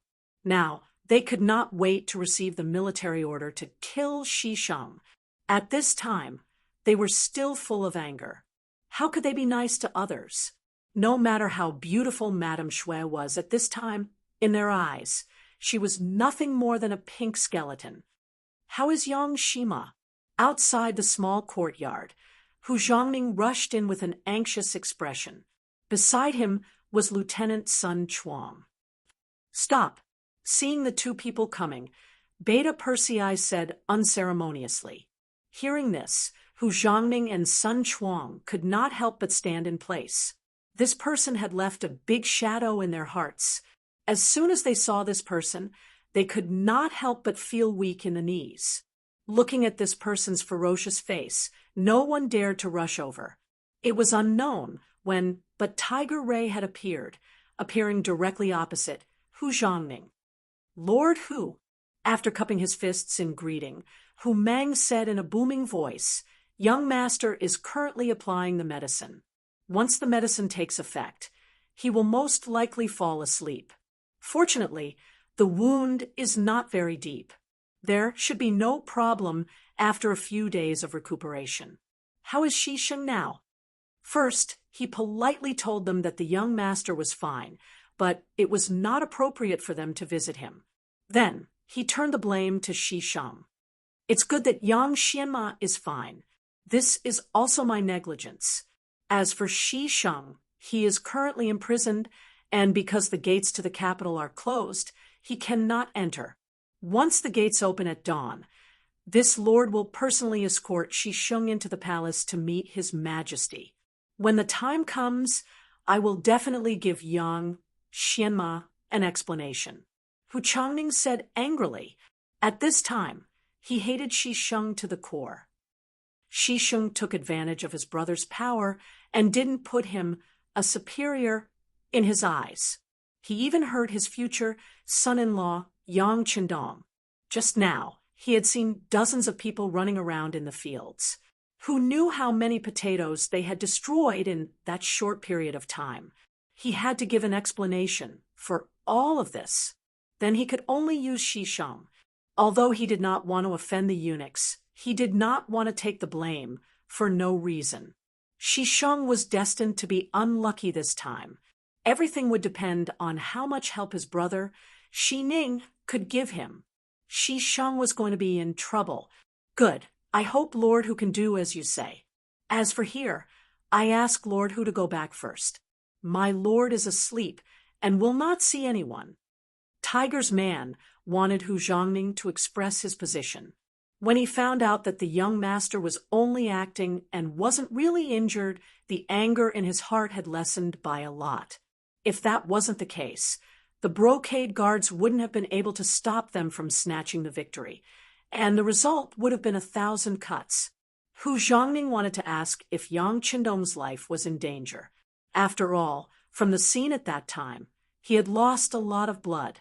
Now that he knew that Yang Xianma was fine, he was relieved. He knew that he had missed this opportunity, and it was not appropriate to force his way in. Moreover, whether or not he could force his way in was another matter. He could only cup his fists and say, "Thank you for your hard work. This official will take his leave first. I will visit Yang Xianma in 2 days." Hu Zhongning left. When he left, his complexion was obviously much better. Yang Qindong's life was not in danger. This matter could be salvaged. At least, his guilt was not so great. As for how this matter should be resolved, it needed to be decided by the emperor. It was not something that a fourth-rank official like him could decide. Chapter 93. Madame Snow and the other 2 girls were still kneeling on the ground. The 3 girls had been sobbing since Hu Zhongning came in and left, as if they were the biggest sinners who had hurt Yang Qindong. In the bedroom, Qiao Yin had already helped Yang Qindong take a bath and lie on the bed.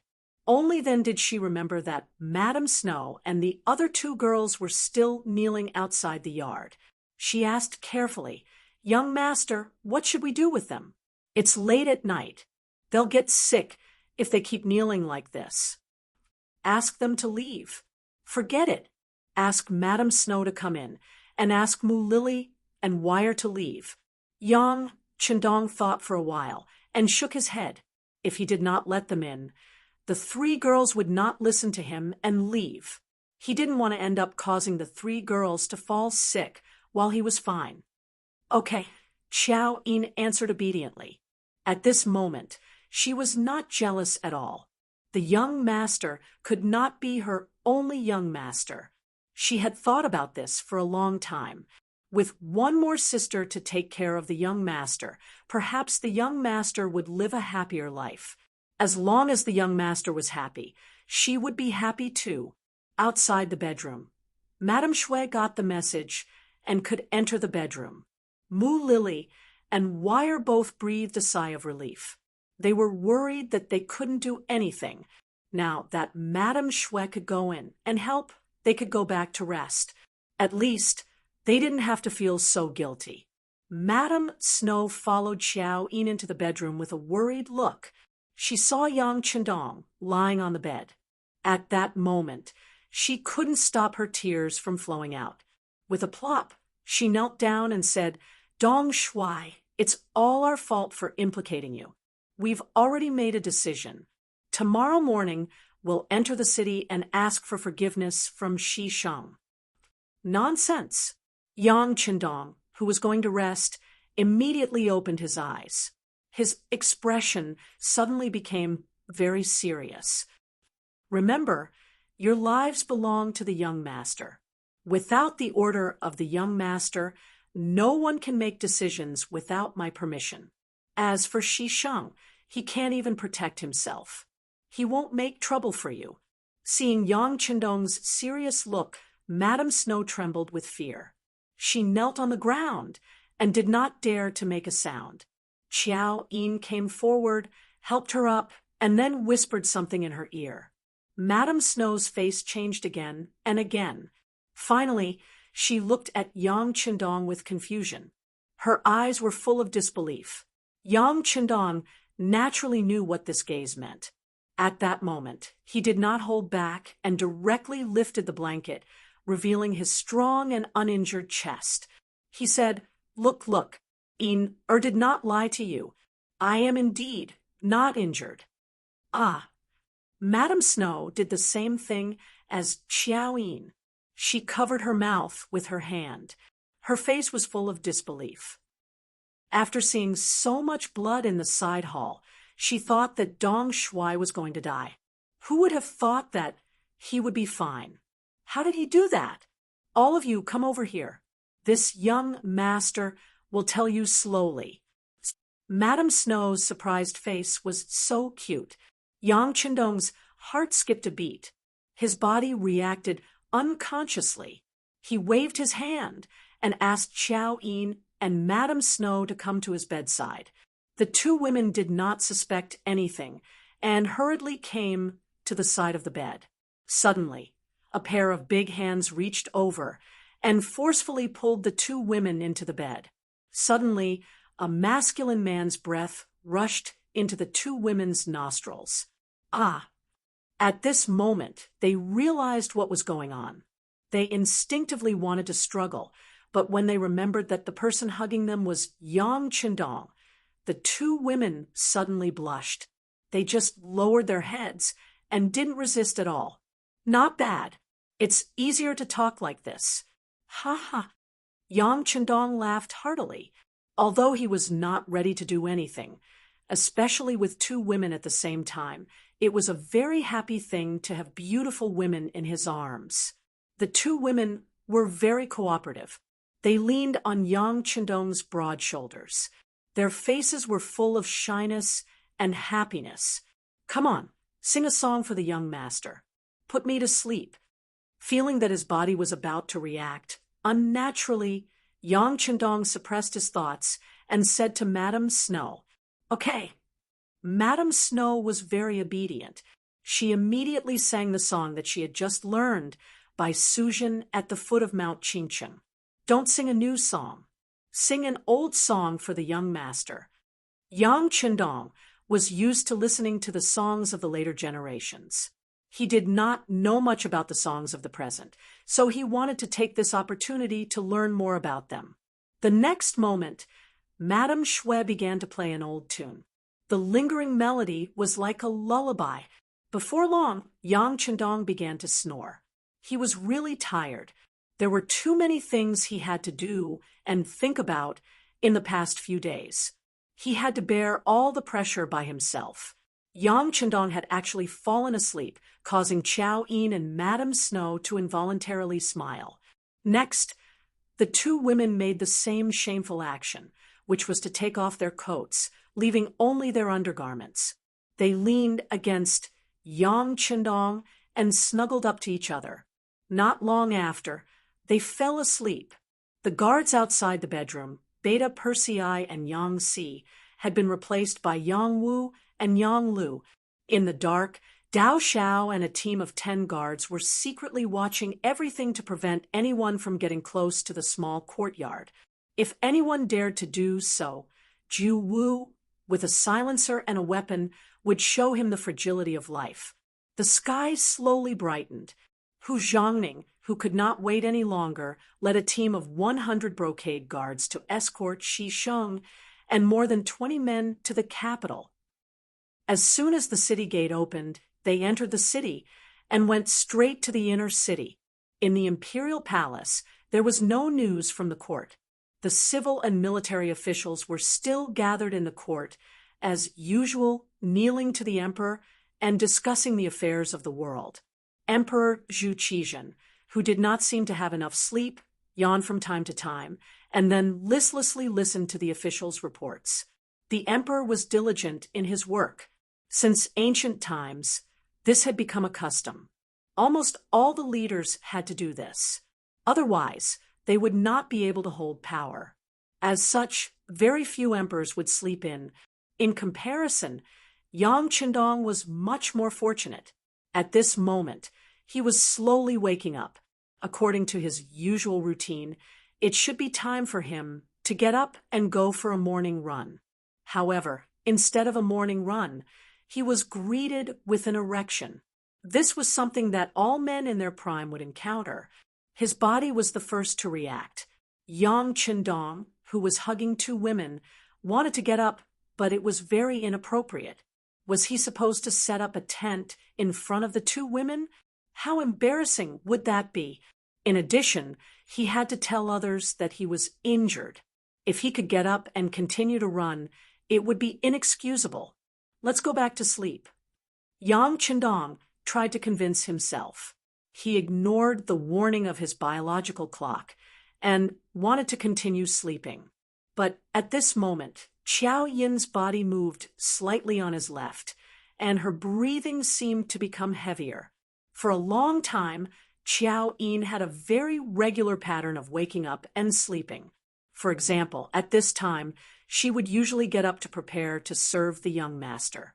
Although she didn't need to make breakfast, she came to the young master's room to tidy it up and fold the blankets.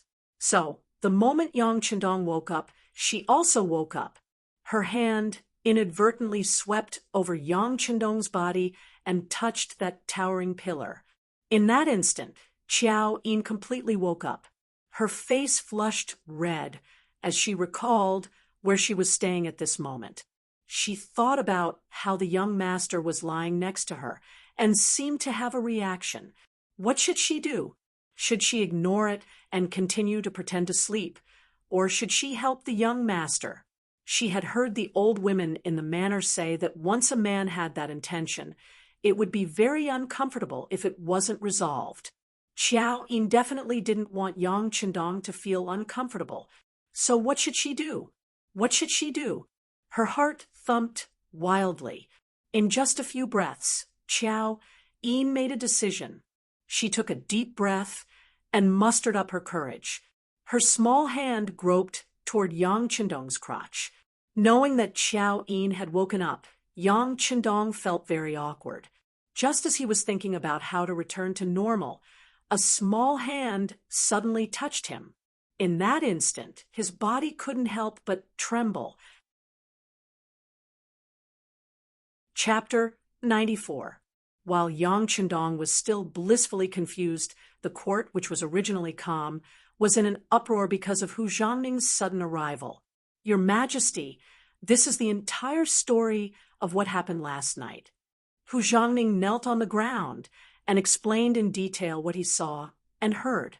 Then he lowered his head deeply, as if he was waiting for the emperor's judgment. After Hu Zhongning told the story of what happened in Yangjia village, the court officials suddenly exploded. Without the emperor's order, and without the slightest evidence, a Qianhu of the embroidered uniform guard dared to kill a fifth-rank official who had just made a great contribution. This was simply lawlessness. Not to mention, according to Hu Zhongning's explanation, a lot of potatoes were also wasted because of this. Overnight, Lord Hu brought people to dig up the trampled land and found that the potatoes in the field were greatly damaged. Many of them were already deformed. Of course, they didn't know that all of this was arranged by Yang Qindong in advance. Those potatoes were also cleaned up in advance. They didn't know that all of this was done by Yang Qindong, but they knew that the loss of potatoes was a loss to the court, the country, the emperor, and the court officials. Immediately, as the Minister of Revenue, Wang Zuo was the first to jump out. Originally, he was worried that there weren't enough potatoes. Because of this, He wanted to discuss with Yang Qindong and ask him to contribute more potatoes from his private fields. But now, not only did the country's potatoes suffer from the loss of production, Yang Qindong was also injured. If he couldn't punish Xi Sheng now, how could he negotiate with him? If he didn't punish the murderer, how could Yang Qindong be satisfied? If it were him, how could he be satisfied? Your Majesty, with a plop, he knelt on the ground. Xi Sheng has no respect for your Majesty, no respect for the law of the country, and did things based on his mood. He actually wanted to kill a court official. If this matter isn't severely punished, I'm afraid that the hearts of all the court officials will be cold. With Wang's taking the lead, the Minister of Rights, Ming, also knelt on the ground. For the sake of his son's future, he had to ruthlessly deal with Xi Sheng this time. Otherwise, if he had already offended Xi Sheng's son, wouldn't he be punished afterwards? Your Majesty, this subject agrees with Lord Wang's request to severely punish the murderer Xi Sheng. This subject agrees. Duke Ing, the representative of the military, Zhang Fu, who had always been a wooden block in the imperial court, was also kneeling on the ground, his face full of resentment. Last year, his family's fertile land had been seized by the two brothers, Xi Ning and Xi Sheng, causing his reputation to hit rock bottom. After that, he had been depressed and was prepared to spend the rest of his life as a loser. And now, the opportunity to counterattack had come. The two civil officials had taken the initiative to jump out. How could he be polite? He immediately expressed his thoughts. After the three of them, the other officials and generals also got down on their knees one by one, all of them wearing indignant expressions as they cursed the lawless and overjoyed man. Ingzong, who was sitting on the dragon throne, had an ugly expression on his face. He had long regarded the potato as a great, auspicious item and announced it to the world. It was equivalent to an imperial item. But Xi Sheng actually dared to bring people to attack and trample on the auspicious item. This was simply ignoring the existence of imperial power. Even if you have enmity with Yang Qindong and want to deal with him, you can find a safe place to do it. Why do you have to do it on the auspicious items crops? Isn't this the same as the god of longevity hanging himself? Are you tired of living? At this moment, Ingzong really wanted to order Xi Sheng to be killed as a warning to others. But at this time, Wang Zhen, who was standing on the side, opened his mouth. Your Majesty, this matter is really strange. Why did Lord Shi kill Yang Shima? Why did he choose to do it on the auspicious items crops? All of this needs to be investigated. In this old servant's humble opinion, we should first clarify the whole story before making a decision. Originally, Wang Zhen was very angry after hearing Hu Zhongning's words. He also wanted to kill Hu Zhongning to relieve the hatred in his heart. After all, he and Yang Qindong already had a common interest. Just yesterday, Mao Mu, the court eunuch of the ceremony directorate, gave him a good item called diapers. With it, he really didn't need to worry about embarrassing himself on the spot because of his body. Wang Zhen also knew that these things came from Yang Qindong's hands and were brought to the palace by Mao Mu to sell. The main consumer group was the court eunuchs. Moreover, a single diaper was not cheap and actually cost 2 taels of silver. Fortunately, he could get 10% of the benefits from these 2 taels of silver. Many little drops make an ocean. Naturally, it was a profitable way to make money. With a common interest, Xi Sheng still wanted to harm Yang Qindong and even wanted to kill him. This was an unforgivable matter. But no matter what, this person was Xi Ning's younger brother and his only brother. Just based on this point, he had to stand up and speak up. The reason why Wang Zhen could have such power, other than Zhu Qizhen's great trust in him, was that he had the support of most of the court eunuchs. It was precisely because he had such confidence that he could be so unscrupulous and smooth when doing things. Shi Ning was one of the more powerful ones among those who supported him. If he couldn't speak up for Shi Sheng in this matter, then he would naturally offend him, and his leadership position would be shaken. This wasn't something he wanted to see. This was why he hesitated and spoke up to help, wanting to entrust this matter to Zhu Qizhen. Originally, he already had a decision in his heart, but after hearing Wang Zhen's words, Ingzong immediately gave up his original idea and nodded in agreement. That's right, teacher's words are very reasonable. We have to investigate this matter thoroughly first. How about this? Teacher will handle this matter. Once there is a result, we can just let us and the officials know. Thank you, Your Majesty. Wang Zhen quickly knelt on the ground. Your Majesty is wise. All right, if there's nothing else, you can leave the court. Ingzong waved his hand. He was in a bad mood this morning, so he didn't have the heart to govern. He raised it up high and gently put it down. The matter actually ended like this. After the emperor left, Wang Zhen gave an order. Send Shi Sheng to the imperial prison. At the same time, send Ji Ning to Yangjia Manor to investigate this matter. Since the power was in his hands, the person he sent must be a trusted aide. Ji Ning, this trusted aide, was put to good use. The officials who were still kneeling on the ground were all furious when they heard this answer, but there was nothing they could do. This matter had already been handed over to the East Ministry to handle. The result would most likely be reduced to a small matter and a small matter to nothing. As for the victim, Yang Qindong, he was after all still too young. Shi Sheng alone was enough to injure him. Once the East Ministry stepped in, how could he withstand the pressure? At least the officials didn't have any hope. Yangjia Manor. Early in the morning, the sixth young master had a pleasant and happy morning. Although it was the first time Qiao Yin had done such a thing, she still satisfied him with her cherry lips, allowing him to completely vent the depression he had been feeling for many days. Madame Snow finally understood what had happened. She immediately blushed and felt ashamed. Fortunately, Yang Qindong pretended to be asleep, which saved everyone from embarrassment. However, the three of them knew that after this morning's incident, their relationship had changed subtly. Even Wan Shi was afraid to take the first step. Once he took the first step, many things would follow naturally. Qiao Yin and Madame Snow even began to discuss who would serve him at night. Breakfast was served by the two women and delivered to Yang Qindong's mouth.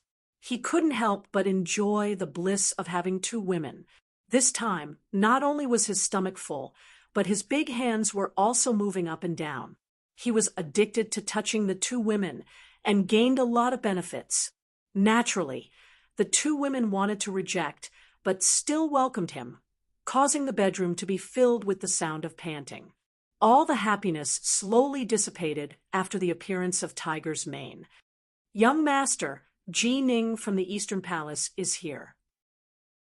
He brought many tonics, saying that they are for young master to nourish your body. Eunuch Mao Mu is also here. He is waiting in the side hall. Yang Qindong's reaction was extremely fast, seeing that the people from the Eastern Palace had condescended to give him gifts. And Wang Zhen had not only sent his confidant Ji Ning, but also Mao Mu. It was obvious that he wanted to make peace. In that case, Shi Sheng should be fine now. Thinking of this, Yang Qindong couldn't help but sigh softly. Originally, he thought that since he had given the potatoes to the emperor and many benefits to Wang Zhen, he should be considered an important person in the other party's heart. Today, he had been wronged, so they should stand up for him. But now, it seemed that he had been too optimistic. He was just 1,000th commander of the embroidered uniform guard, Shi Sheng, because he had a powerful elder brother. Shi Ning, everything that he had given up had become a thing of the past. In the end, he still had to become the sacrifice, the one who had to give in. After treating me like this, if this young master doesn't replace me, what else can I do? The incident had caused Yang Qindong to understand the truth. With such an emperor and a eunuch who couldn't differentiate right from wrong, there was no hope for him.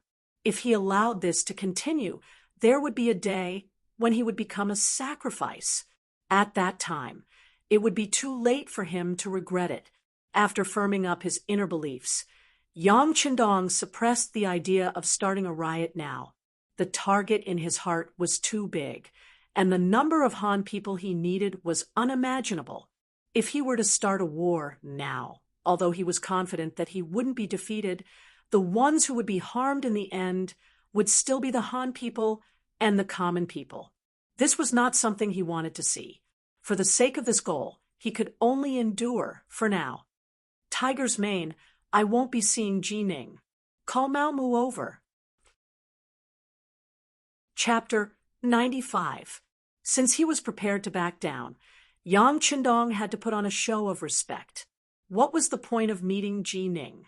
To make him lower his head in front of him? The sixth young master would never do such a thankless task. In the side hall, Ji Ning sat on the left while Mao Mu sat on the right. Both of them were looking straight ahead. Gentlemen, the sixth young master has a message for Eunuch Mao. Please enter his bedroom. Lord Ji, if you have something to do, you can go ahead.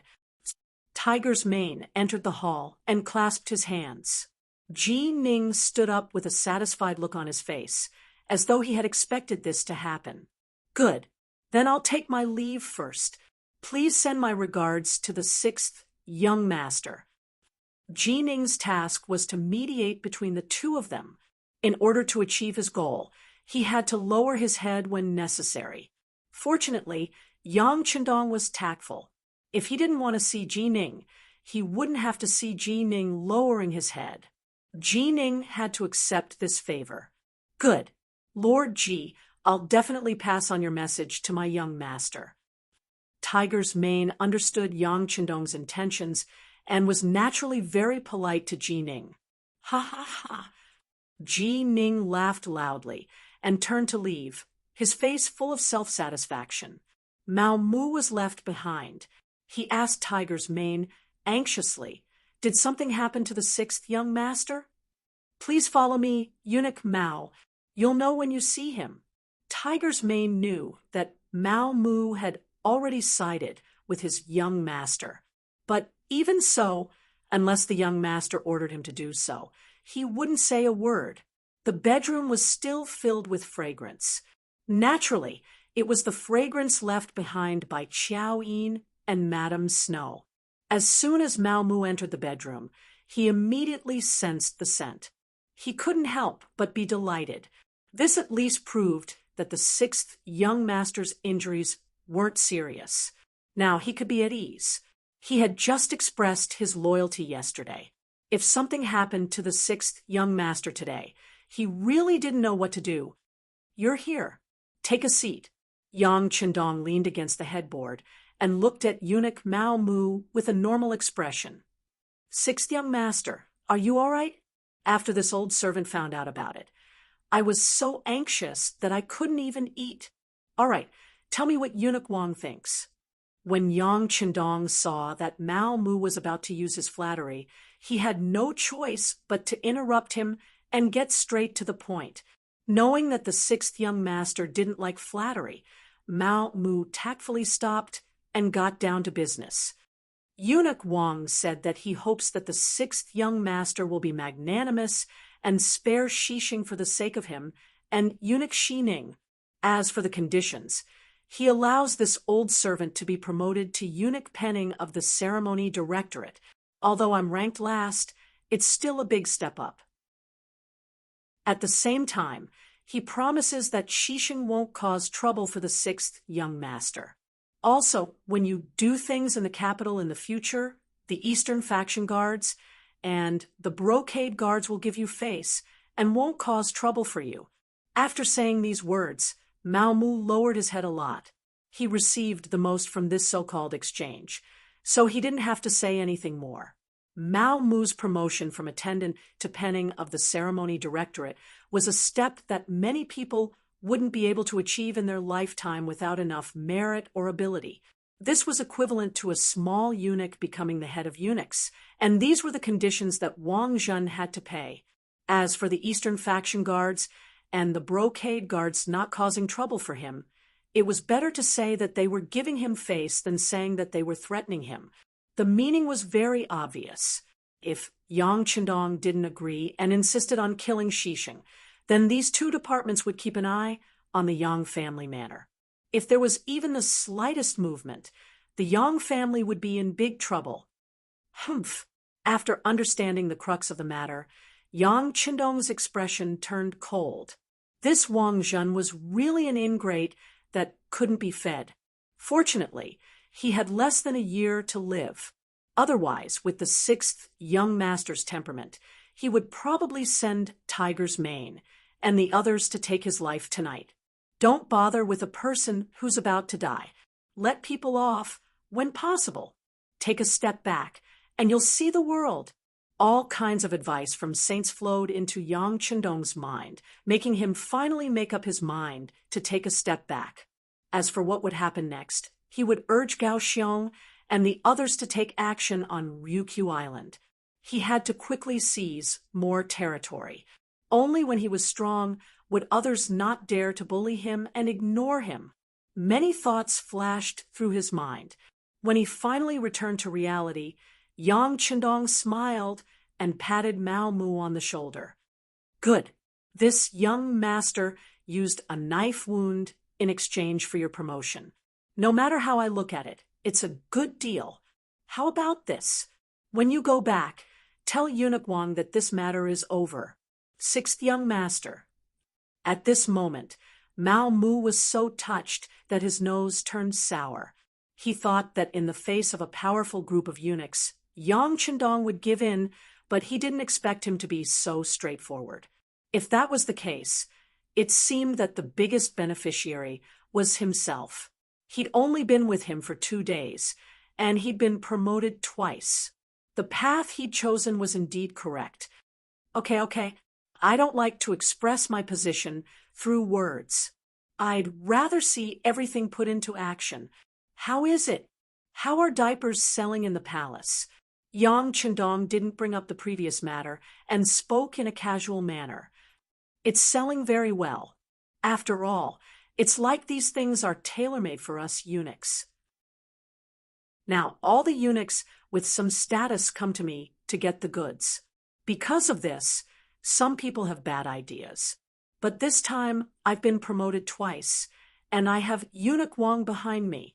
Others don't dare to do anything to me. When talking about the situation in the palace, Mao Mu's tone became much more excited. He thought of yesterday afternoon, when several eunuchs who used to ignore him took the initiative to greet him and called him Eunuch Mao. He felt a burst of elation. Good, very good. Continue doing what you're doing. For those eunuchs who have requests but don't have money, you can have them use other things in exchange. For example, some information they've heard. Then, sort out what you think is useful and send it to this young master. You understand? Yang Qindong said encouragingly. Mao Mu was a chess piece he'd buried in the palace, and on the surface, at the very least, Wang Zhen knew that the two of them had a deep relationship. But this was just a smokescreen. In reality, he wanted information from the palace, and he wanted to use Mao Mu as the center to quickly develop his own power. In the eyes of the sixth young master, the intelligence war wasn't just about information from the capital.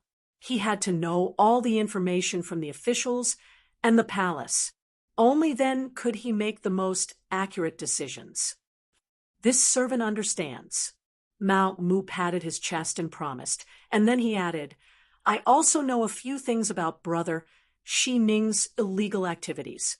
As long as the sixth young master needs it, I can send someone to sort it out at any time. There's no need.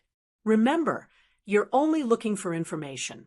Before you've stabilized your position, don't think about dealing with anyone.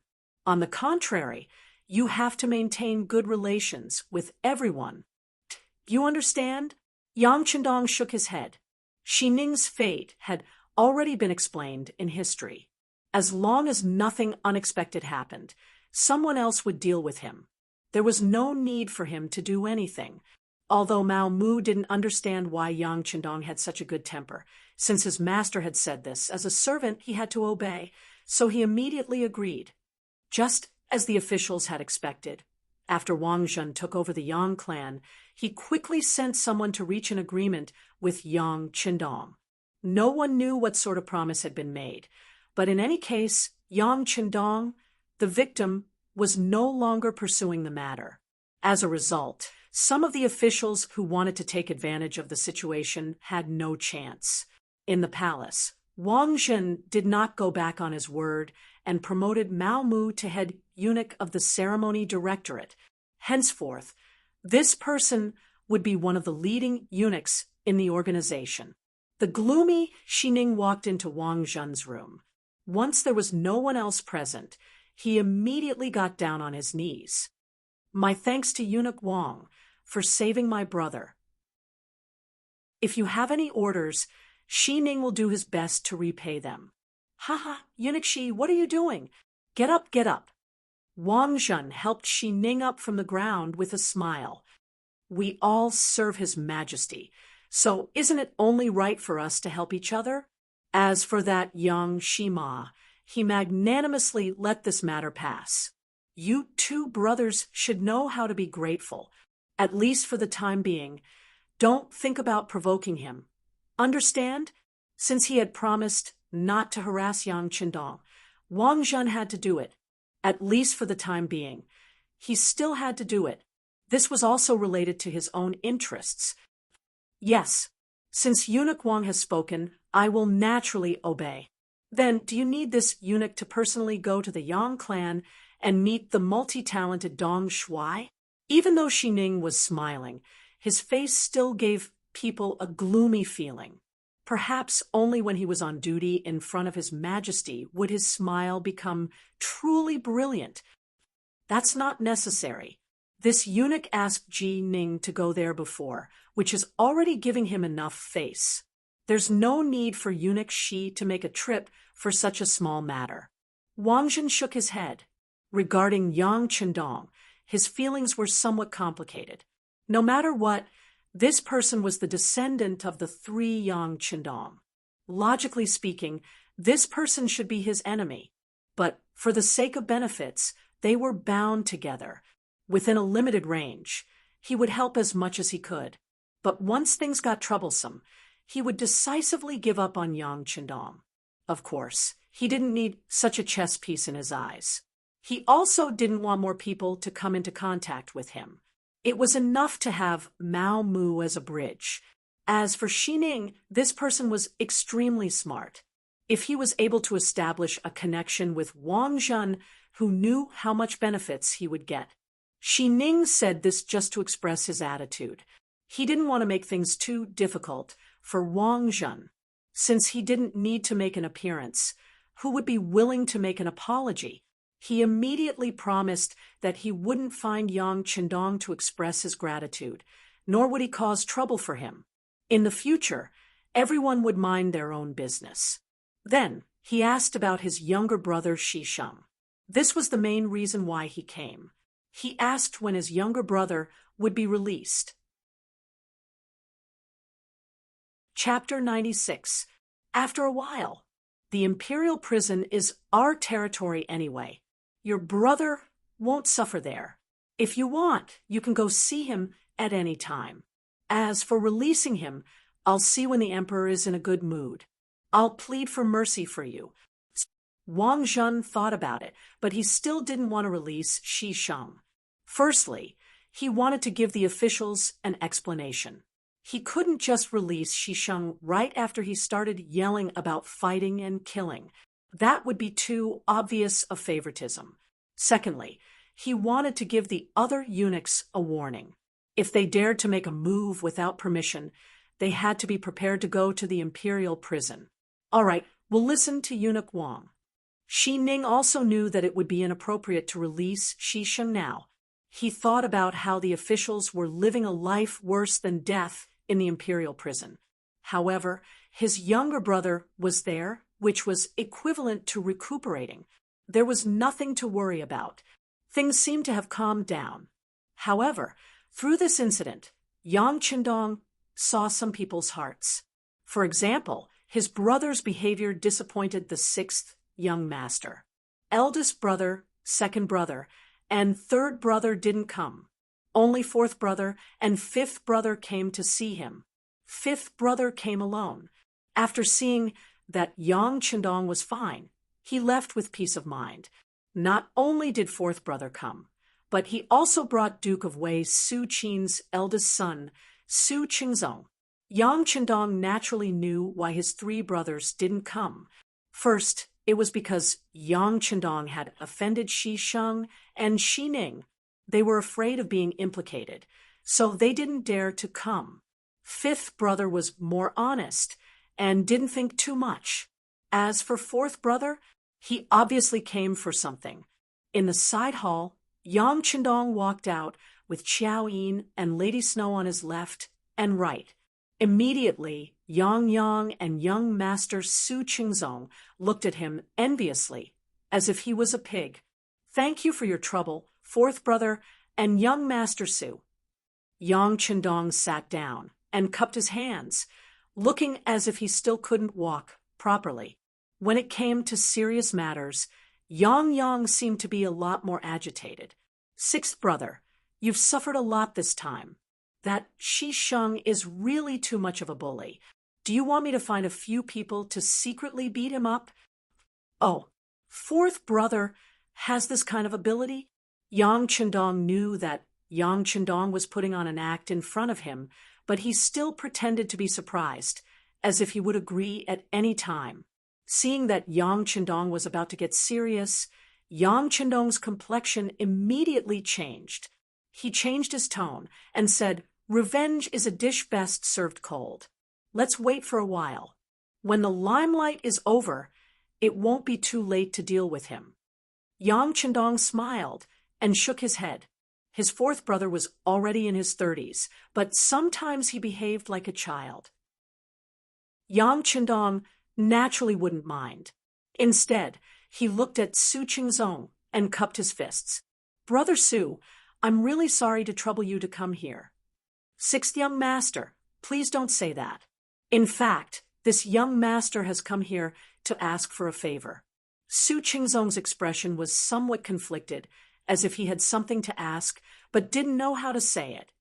"Oh, Brother Su, feel free to speak your mind. There are no outsiders here." Yang Qindong didn't even look at Qiao Yin and Madame Shui.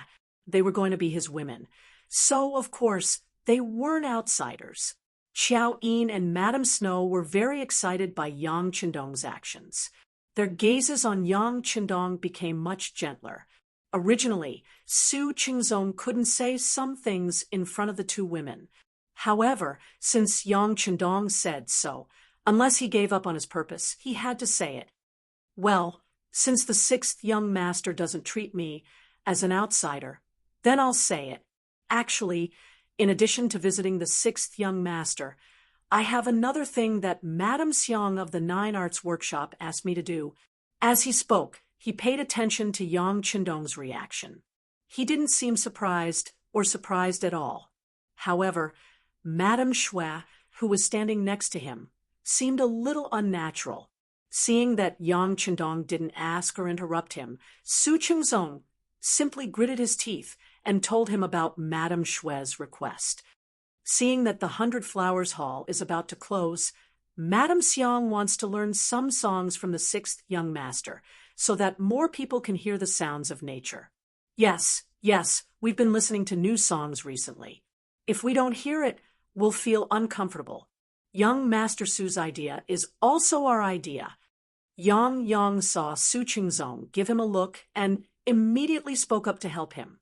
One was the eldest son of Duke Wei, and the other was Yang Qindong's fourth brother. It was obvious that Madame Xiang had put in a lot of effort and was determined to get these two people to intercede. Unfortunately, Madame Xiang didn't know Yang Qindong, nor did she know his ambition. If Madame Xiang was just an ordinary entertainer, perhaps Yang Chendong would have helped her. He would have taught her 2 or 3 songs casually, which would have saved everyone's face. But who was Madame Xiang? She was a talent. Since she was a talent, and Yang Chendong had met her, there was no reason for him to let her go. Madame Shui was already in his hands and on his bed. Where was Madame Xiang? Su Qingzong and Yang Chendong, who had been waiting for a reply, felt their hearts skip a beat. They thought that they would definitely get what they wanted, but something went wrong. Was Yang Chendong really not willing to give them face? I'm sorry, Brother Su, 4th brother. It's not that I don't want to give you face, but I think too highly of Madame Xiang. I think she just wants to be an entertainer and stay in the small 9 arts workshop. She won't be able to achieve anything in her life. It's better for her to come here. I have a big platform here, and I'm sure she'll have room to express herself. Then she can learn more new songs. Yang Chendong's words were very clear. It was not that he didn't want to give them face, but he wanted to take Madame Xiang in. Since he wanted to keep her for his own use, why would he teach her a new song and let her have more strength to stand on her own? Hearing such a reason and answer, the 2 people didn't know what to say for a while. If it had been any other way to refuse, the 2 of them would have been angry. However, Yang Chendong had said that everything was for his own benefit, and that he wanted to take Madame Xiang in. What else could they say? Criticize him for being overbearing? No matter what era it was, there was one principle that didn't change. Those who were capable would rise, and those who were mediocre would fall. In terms of new songs, Yang Chendong's performance was definitely the best. He naturally had a certain amount of authority in this area, so it was hard for others to refute his words. That, 6th young master, what do you mean by a big platform? Even though Su Qingzong understood what he meant, he still didn't want to give up. The immortal abode that even His Majesty knows of, is huge and has a good environment. It's not something a small 9 arts workshop can compare to. When the time comes, the number of customers there will be many times greater than the current 9 arts workshop. Singing new songs, there will be more influence, and naturally, you'll be able to earn even more money. Yang Chendong's answer could be said to be powerful and resonant, thus making Su Qingzong and Yang shut their mouths. The immortal abode was still under renovation, and in order to maintain a sense of mystery, it didn't allow outsiders to casually investigate. However, its reputation had long since spread far and wide. Apart from the fact that His Majesty knew of it and had promised to personally attend the opening ceremony, there was another important reason for its influence. It was said that a total of 300,000 taels of silver had been invested. 300,000 taels. 1 tael of silver could be exchanged for 1,000 copper coins, and 1 copper coin could buy 2 small steamed buns. If that was the case, 1 tael of silver was equivalent to 1,000 yuan in the modern era. 300,000 taels of silver was equivalent to 300 million yuan in the modern era. It was just a restaurant, yet such a huge investment had been made. It was no wonder that everyone was so curious about it.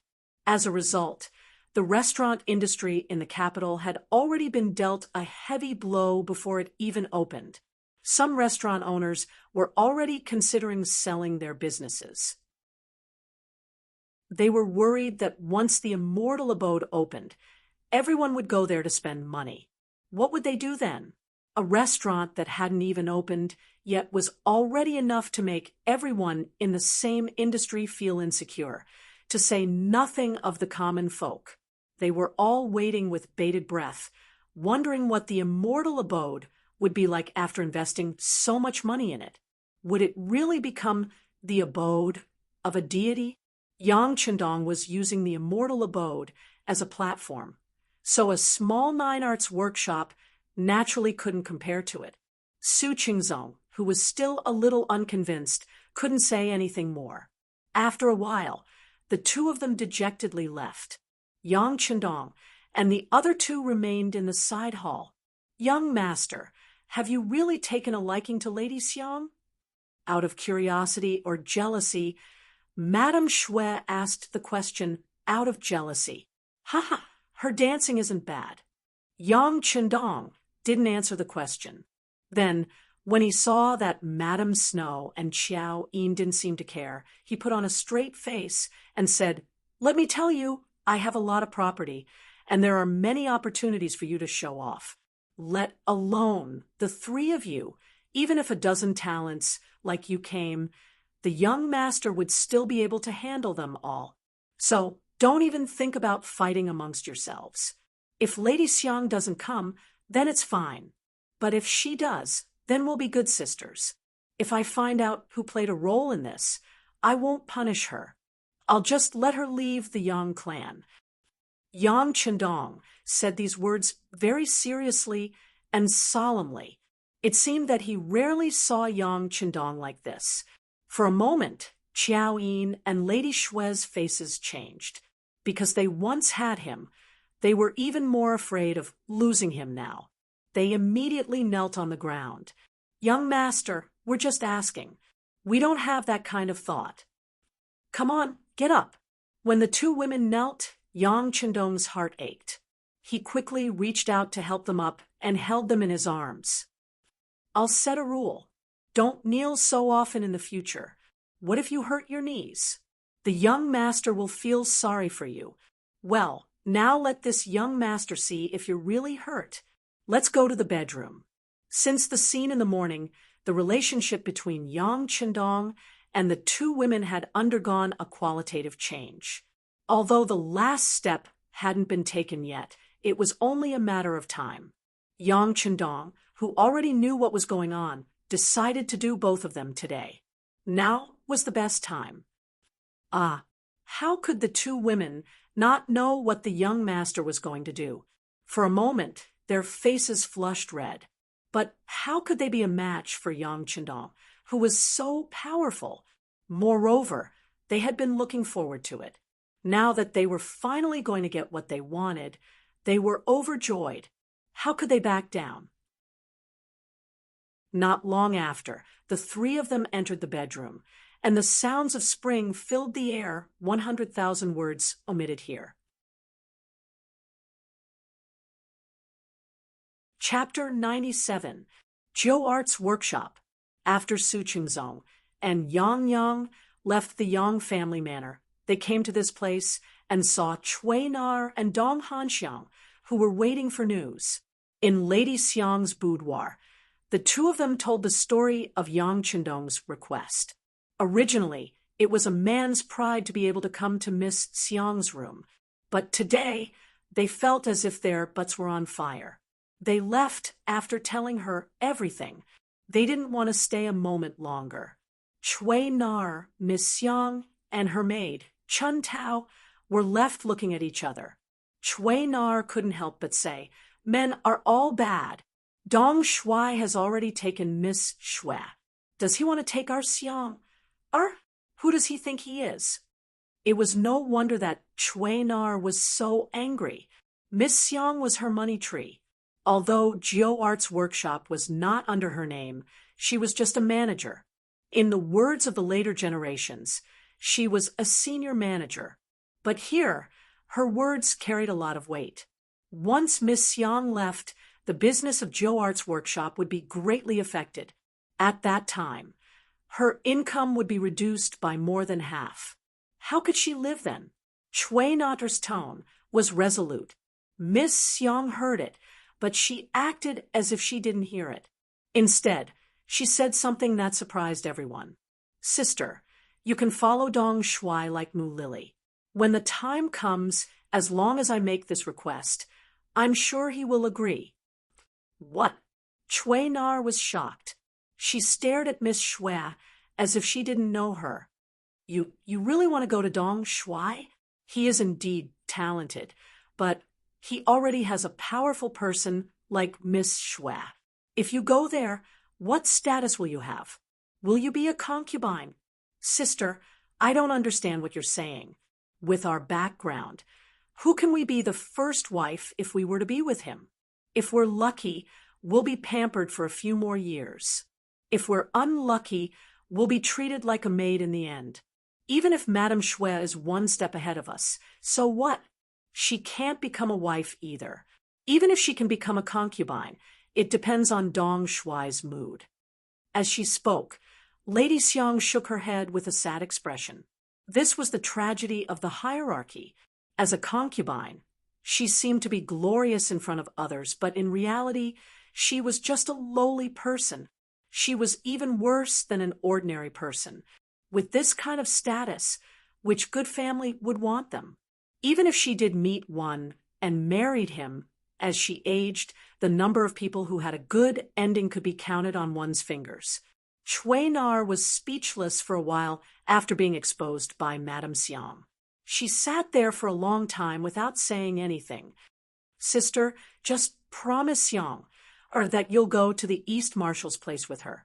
Otherwise, if something like what happened in 100 Flowers Hall happened in our 9 Arts workshop, do you think someone as daring as Dong Shuai would appear?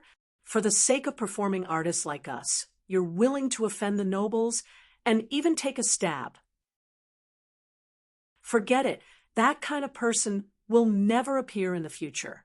Madame Xiang shook her head as she spoke. This time, she was able to make the decision to side with Yang Qindong so quickly because of the 100 Flowers Hall incident. Perhaps this Dong Shuai really was someone who had tender feelings for the fairer sex. After Madame Xiang made her decision, she began to convince Cui Nar. In the end, she was actually convinced. She agreed to let Madame Xiang find Yang Qindong and serve him. In exchange, she had to hand over Cui Nar and the servant girl Chun Tao's indenture contracts. After making her decision, Madame Xiang left the 9 Arts workshop. She brought the servant girl Chun Tao with her and headed straight for the Yang Manor 15 li south of the city. Inside the Yang Manor, Yang Qindong had already walked out of his bedroom, leaving behind Qiao Yin and Madame Shui, whose bodies were as soft as shrimps. Being young really was a good thing. Add that to the fact that he had great stamina, and Yang Qindong fought the 2 girls until they begged for mercy and fainted on the bed. He only rested for a short while before returning to the rear courtyard to continue training the 100 or so servants of the immortal abode. Compared to 2 days ago, these people had improved quite a bit. With the addition of Mu Lily as a manager, these people became much more obedient. Just as he was watching them train with satisfaction, Tiger's mane appeared. He half knelt and said, "Young master, Madame Xiang is here." Oh, so fast. Yang Qindong was satisfied with the other party's decisiveness. If there hadn't been any news from her, he would have had to consider whether or not to give up on her. Even though this girl, who looked a lot like the young Guan Jilin of the future, had indeed moved his heart, if she didn't want to rely on him, he wouldn't force her against her will. There were countless beautiful women in the world. How could he possibly have all of them? From Yang Qindong's point of view, there had to be a foundation of feelings between men and women. Otherwise, what difference would it be from going to the red light district to find a woman? Bring her to the side hall to wait, Yang Qindong instructed. After the time it took for a stick of incense to burn, Madame Xiang and her maid, Chun Tao, arrived at the side hall in the rear courtyard.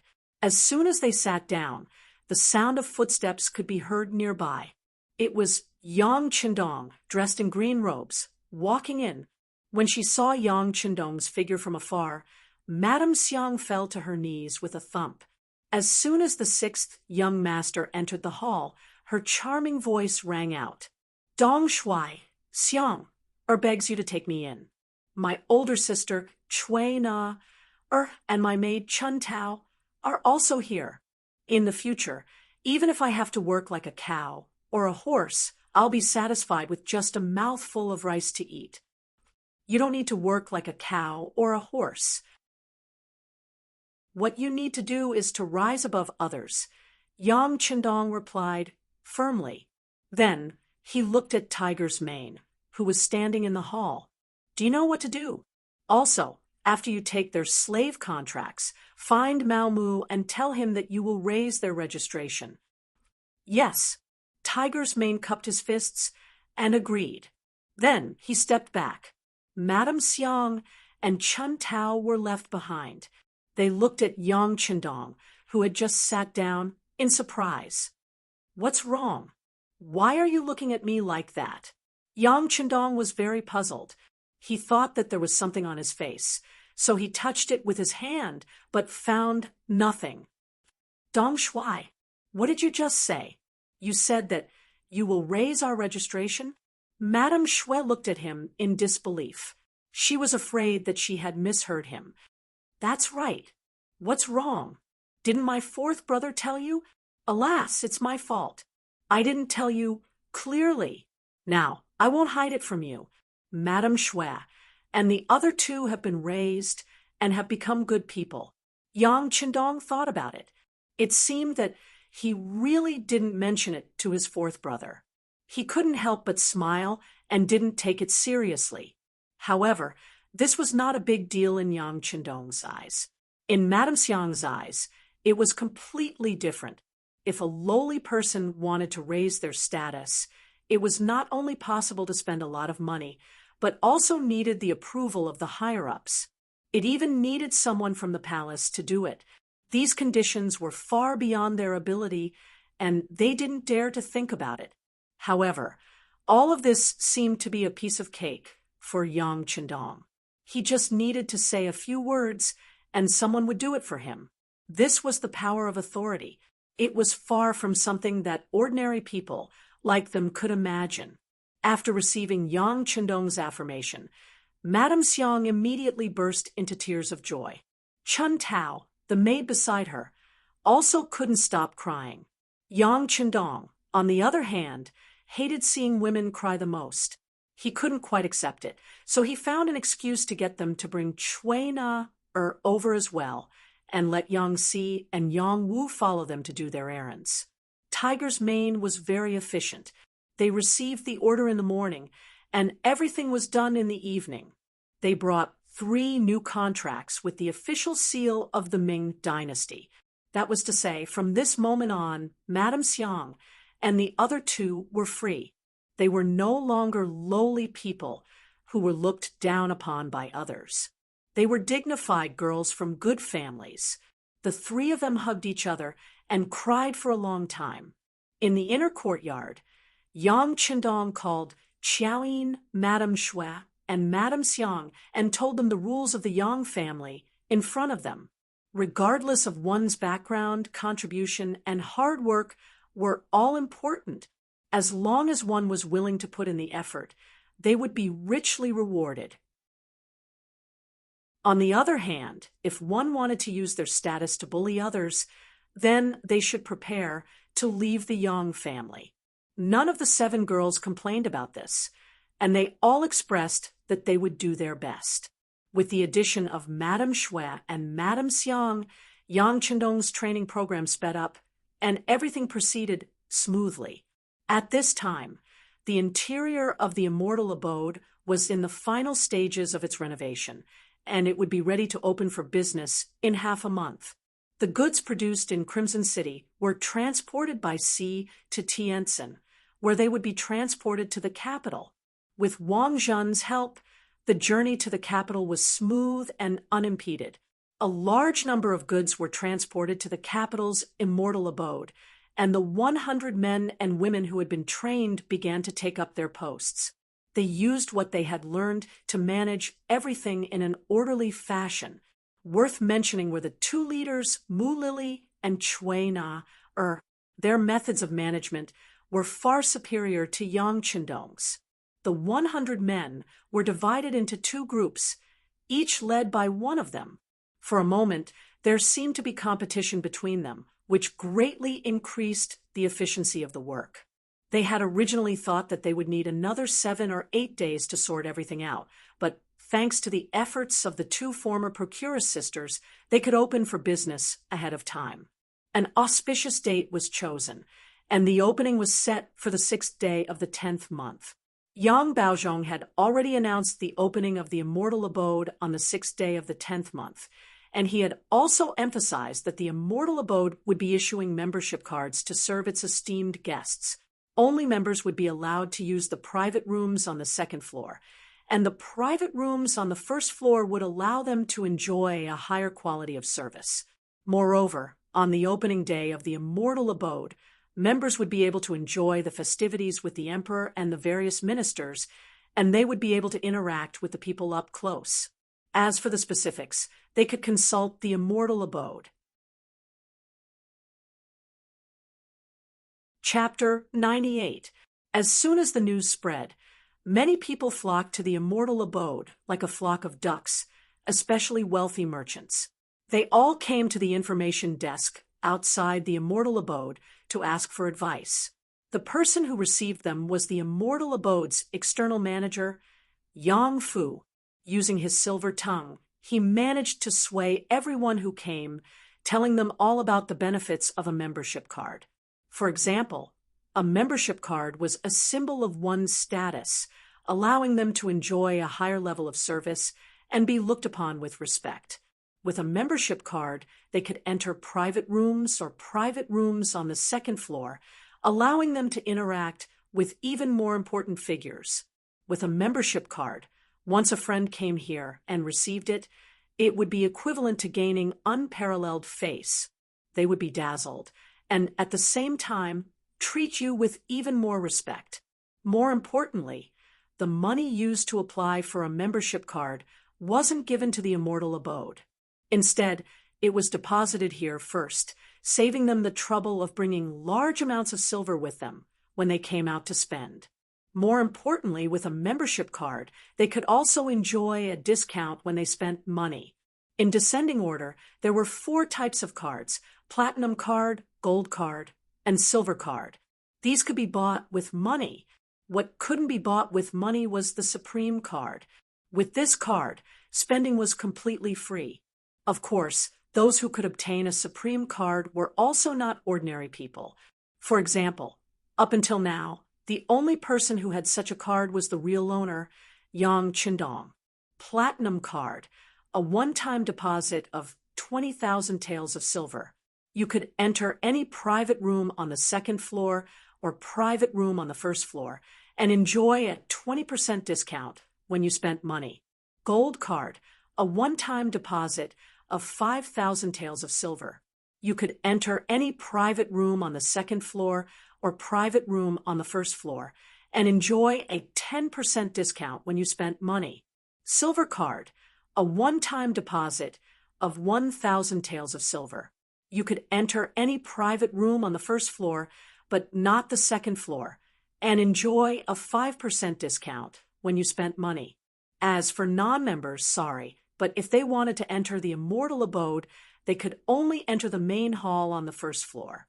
There were over 100 tables there, enough to accommodate over 1,000 people at once. However, no matter how lively the main hall was, if one didn't have a membership card, even if the private room on the 1st floor or the private room on the 2nd floor were empty, they still weren't allowed to enter. This was the benefit of the membership system. All membership cards can be used to deduct the funds in the card when spending money. In other words, as long as you had a membership card, you could come to the immortal abode without bringing a single copper coin. After eating and drinking, you could just hand your membership card over to the waiter and register your bill. Just imagine how cool that would be. Of course, the membership card also had a minimum limit. That was, when the amount was less than 1/10 of the original amount, there would be a reminder to remind you that you had to top it up again. Using a silver card, as an example, 1/10 of 1,000 taels of silver would be 100 taels of silver. When the balance of the card was less than 100 taels of silver, the service staff would remind you to top up the card so that you could continue using it. At the same time, you could top up more silver in one go to increase your membership level. For example, if a silver card member were to top up 5,000 taels of silver, he would be promoted to a gold card member. Of course, for those who refused to recharge, once the amount in the card was used up, the card would be canceled after 3 months.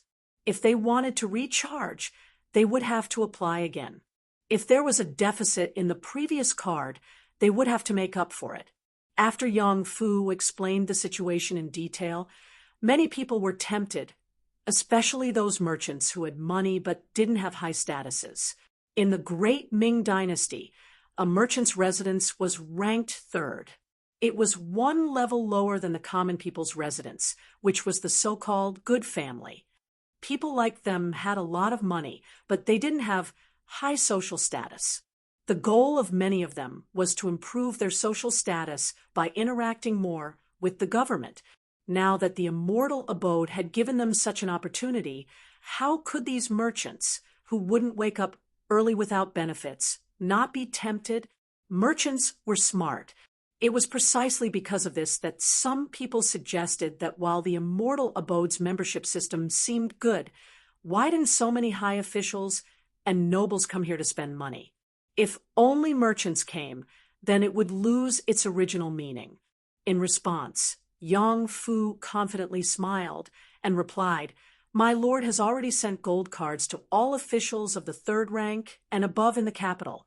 Although it's a membership card that doesn't have a deposit amount, they can enjoy a 20% discount. I'm sure that they will definitely come. Moreover, when the immortal abode opens for business, even the emperor, empress, and officials will appear here. With this kind of influence, how could there be any worry that no officials will come? Here, there's singing and dancing, fine wine, and delicacies that can't be seen anywhere else. The environment is the best, and the service is the best. How could there be no customers?" When they heard that even the emperor would come here for the opening, the merchants were instantly filled with confidence. Those who paid to apply for membership cards came one after another. The Ming Dynasty had just gone through the rule of literature, and the country was rich, and the people were strong. Many merchants had plenty of money, so applying for a membership card wasn't a big deal. Those with money directly applied for platinum cards, while those with less money applied for gold cards. There were even some who applied for silver cards as a test. They wanted to see if the immortal abode was as good as Yang Fu said, and then consider adding more money to apply for a better membership card. In just 7 days, the first batch of members was tallied up. There were more than 40 people with platinum cards, and the value of the cards was more than 800,000 taels.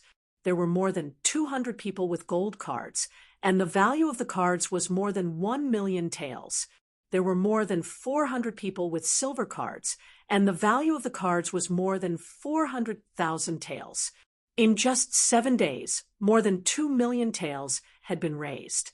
When news of this money-making speed spread, the entire capital was thrown into an uproar. It had to be known that the Ming Dynasty had a very low tax rate, which was lower than the current 10% tax rate. In addition, the Ming Dynasty's taxes didn't count as business taxes. In theory, business taxes went to the emperor's private funds, but because there was no strict policy, the emperor could only rely on eunuchs to collect them. As a result, it was very unstable. For example, the Wanli emperor's private funds were even richer than the national treasury. The Chongzhen emperor was as poor as a dog. As a result, the entire Ming Dynasty's annual tax revenue was only 4 to 5 million taels. But before the immortal abode had even opened for business, it had already collected nearly half of that. How could anyone not be shocked? In the imperial palace, Wang Zhen was grinning from ear to ear after receiving the report from the Eastern Depot. He had originally been worried that the immortal abode wouldn't be able to bring him enough profit, but now it seemed that he didn't need to worry at all. Wang Zhen immediately ordered the Eastern Depot and the embroidered uniform guard not to disturb the immortal abode in the future. On the contrary, they were to increase the patrols in the area, and if anyone was found to be causing trouble, they were to be immediately arrested. As a result, the immortal abode's business rose to another level. No one dared to mess around here, and no one dared to eat for free. With such a good environment, it would only attract more and more people. After several days of preparation, the day of the opening finally arrived. It was currently autumn in the capital, and the weather was cool and refreshing, neither hot nor cold. On the morning of the 6th day of the 10th lunar month, the area where Zhengyang Gate and Great Ming Gate intersected was bustling with activity. The current emperor, Zhu Qizhen, had already been informed of this matter. In the entire court, it seemed that Yang Qindong was the only one who didn't wear his official robes and only wore his green robes. Everyone else was afraid that others wouldn't know his identity. Only this young master didn't care about what others thought of him. He continued to act according to his own wishes. This subject kneels to welcome your majesty, your majesty, your majesty. May your majesty live for 10,000 years. Please descend from the carriage and walk, Yang Qindong said in a booming voice as he knelt on the red carpet. Chapter 99. If it was any other time, this would be considered as blocking the emperor's way. But today, no matter if it was the palace guards or the ministers, no one tried to stop it. It was as if everything was perfectly justified. It's Minister Yang. Since that's the case, Empress, let's get off the carriage together and see what tricks he's up to. Ingzong, Zhu Qizhen, seemed to be in a good mood. As he laughed, he helped Empress Qian onto the dragon carriage and walked onto the red carpet. Long live the emperor! Just as they stood firmly on the ground, shouts sounded from all around them. A group of commoners who came to watch the show instinctively knelt on the ground the moment they saw the emperor's face. In addition, there were many people that Yang Qindong had arranged to guide the crowd. Instantly, shouts of "Long live the emperor" rang out from all directions. The momentum was so great that it was much louder than the voices of the ministers in the imperial court. At first, Ingzong was shocked. He instinctively thought that there was some kind of danger and wanted to turn around and run. However, when he saw that it was the crowd cheering for him, he laughed and then raised his hand generously to the crowd. "Everyone, please rise. Thank you for your majesty." The crowd of commoners who came to watch the show climbed up from the ground and looked at Zhu Qizhen excitedly. Their expressions were filled with admiration, but more than that, it was envy. Zhu Qizhen seemed to enjoy this kind of gaze. He did not move quickly. It felt as if he was taking care of Empress Qian, but in reality, he was enjoying this moment of being the center of attention. Yang Qindong acted as if he did not know about this. He led the way in front and looked left and right from time to time. He used his insight to see if there was any danger in the surroundings. Even though the area was already filled with spies from the Eastern Faction Guards and the embroidered uniform guards, and the Security Bureau had also sent out quite a few people, it was better to be safe than sorry. If something really happened to Ingzong today, even if he didn't flee, he would still revolt. Fortunately, no accidents happened along the way. Even though the people were curious about what the emperor looked like, under the stern gazes of the Eastern Faction Guards, the embroidered uniform guards, and the warden's office of the 5 cities, no one had the courage to break the order and cause trouble. Ingzong held Empress Qian's hand and walked forward step by step. Along the way, he frequently raised his hand to the people around him to show off his might as the Son of Heaven. Just like that, when they were halfway through the journey, shouts suddenly sounded from all directions, completely drowning out the noisy discussions around them. In our great Ming dynasty, the mountains are the lofty heads. In our great Ming dynasty, the rivers flow like hot blood. In our great Ming dynasty, the trees are rooted to the ground. in our great Ming dynasty, the clouds hold hands. The vast plains are wrapped with jade belts. The fields are woven with colored silk. The winds of the great Ming rise. The mighty winds of the great Ming shake the heavens and roar. As soon as the majestic voice rang out, everyone was startled at first. Then General Fan Zhong rushed out from the side to protect the emperor. Even Empress Qian turned pale at this moment. On the other hand, Yingzong, Zhu Qizhen, was surprised at first, but when he understood what everyone was singing, he suddenly burst into laughter. Good! What a mighty and majestic voice! What a good song! Beloved official Yang, is this the new song the people were talking about? Yang Chendong sighed in admiration. As expected of the emperor, his reactions were quick, and his composure was extraordinary. He strode over and said, "Your Majesty, this is the new song this subject composed. It's called Our Great Ming Dynasty. Our Great Ming Dynasty is a good song. Good, good. You deserve a reward."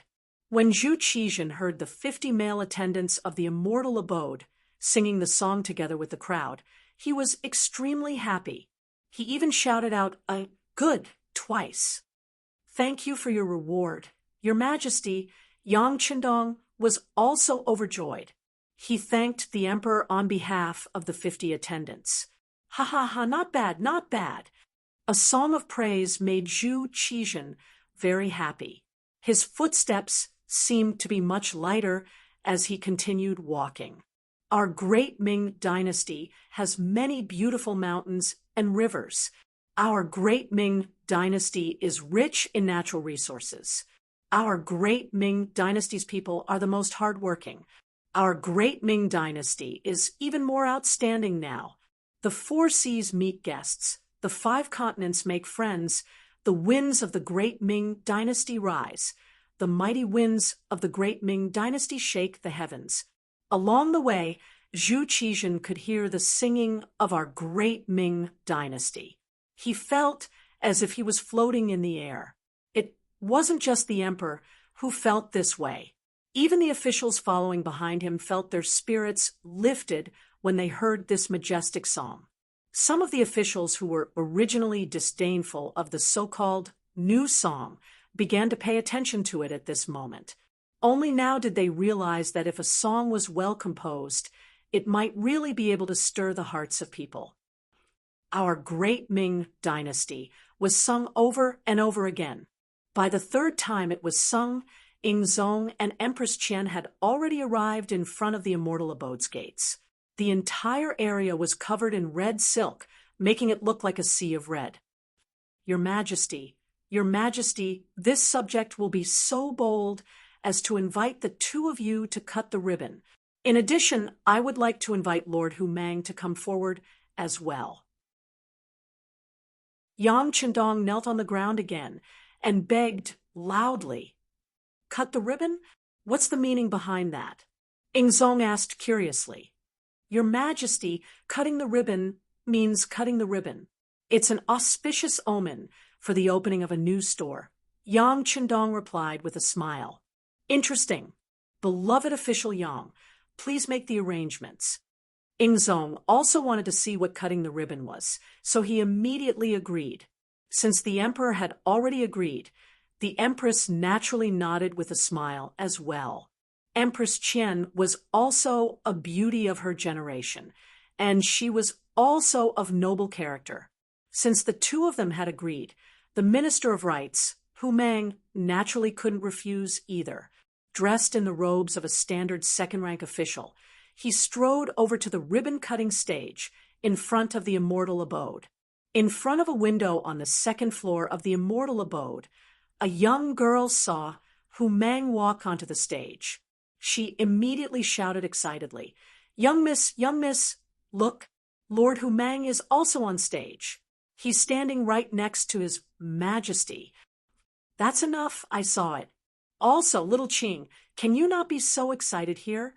If someone hears you, they'll say that the women of the Hu clan have no manners." Hu Yanxiang, who was called Miss, pretended to be angry and glared at her maid Xiaoqing. Then she looked at the ribbon-cutting stage with a sweet face.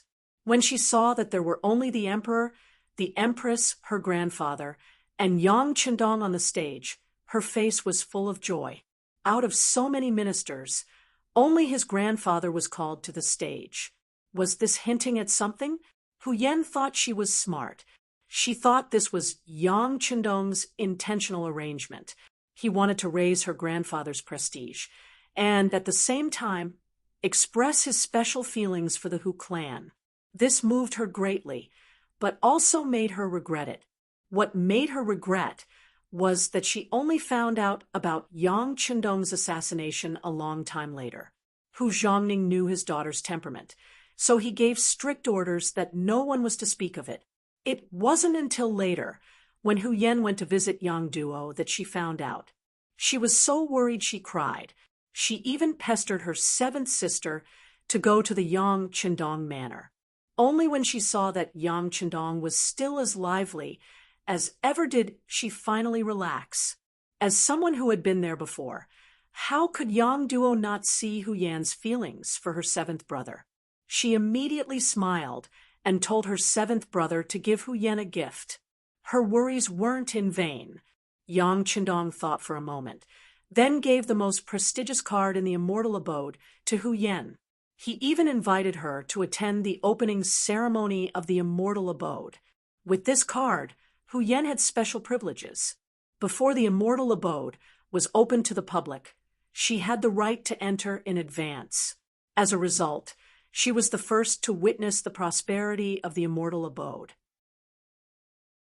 Today, she even brought her servant Little Qing with her to the second floor of the immortal abode.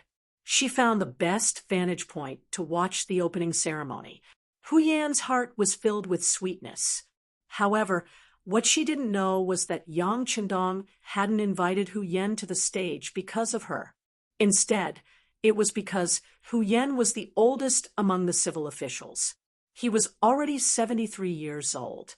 Out of respect for the elderly and love for the young, he invited Hu Yan to the stage. In truth, Yang Qindong had also wanted to invite Duking Zhang Fu to the stage. He was already 73 years old, but after considering that he didn't get along with Wang Zhen and the others, he didn't want to cause any more trouble. On the stage, Ying Zong, Empress Qian, Hu Yan, and Yang Qindong had just taken their places when 4 women in kipeos walked out of the immortal abode's main entrance. They were Yang Duo, Qiao Yin, Lady Shui, and Lady Xiang. The 4 of them were all extremely beautiful, coupled with their exquisite cheongsams. They attracted everyone's attention as soon as they appeared. The 4 women looked like celestial fairies. Each of them carried a copper tray with a pair of scissors on it. These were the props used for the ribbon-cutting ceremony. Wow, they're so beautiful. What are they wearing? How can their figures be so perfect? That's right. If my concubines wore these clothes, wouldn't they be just as beautiful? Faced with this kind of discussion, someone in the crowd quickly responded. These clothes are called kipeos. They're already on sale at the Sky Beyond Trading Company next to the immortal abode. Even if you have finished products, you can also customize them. Is that so? Our great Ming dynasty also has something like this for sale. That's great. I'll go take a look at the Sky Beyond Trading Company when I get back. After receiving this response, some of the men in the crowd became even more excited. They were already imagining what their wives would look like if they put on these beautiful kipeos. These kinds of discussions and responses could be seen everywhere in the crowd. The people from the security bureau had all become salesmen, working hard for the Sky Beyond Trading Company's future prosperity. At this time, everyone's attention had already shifted from the emperor and empress to Qiao Yin and the other 3 women.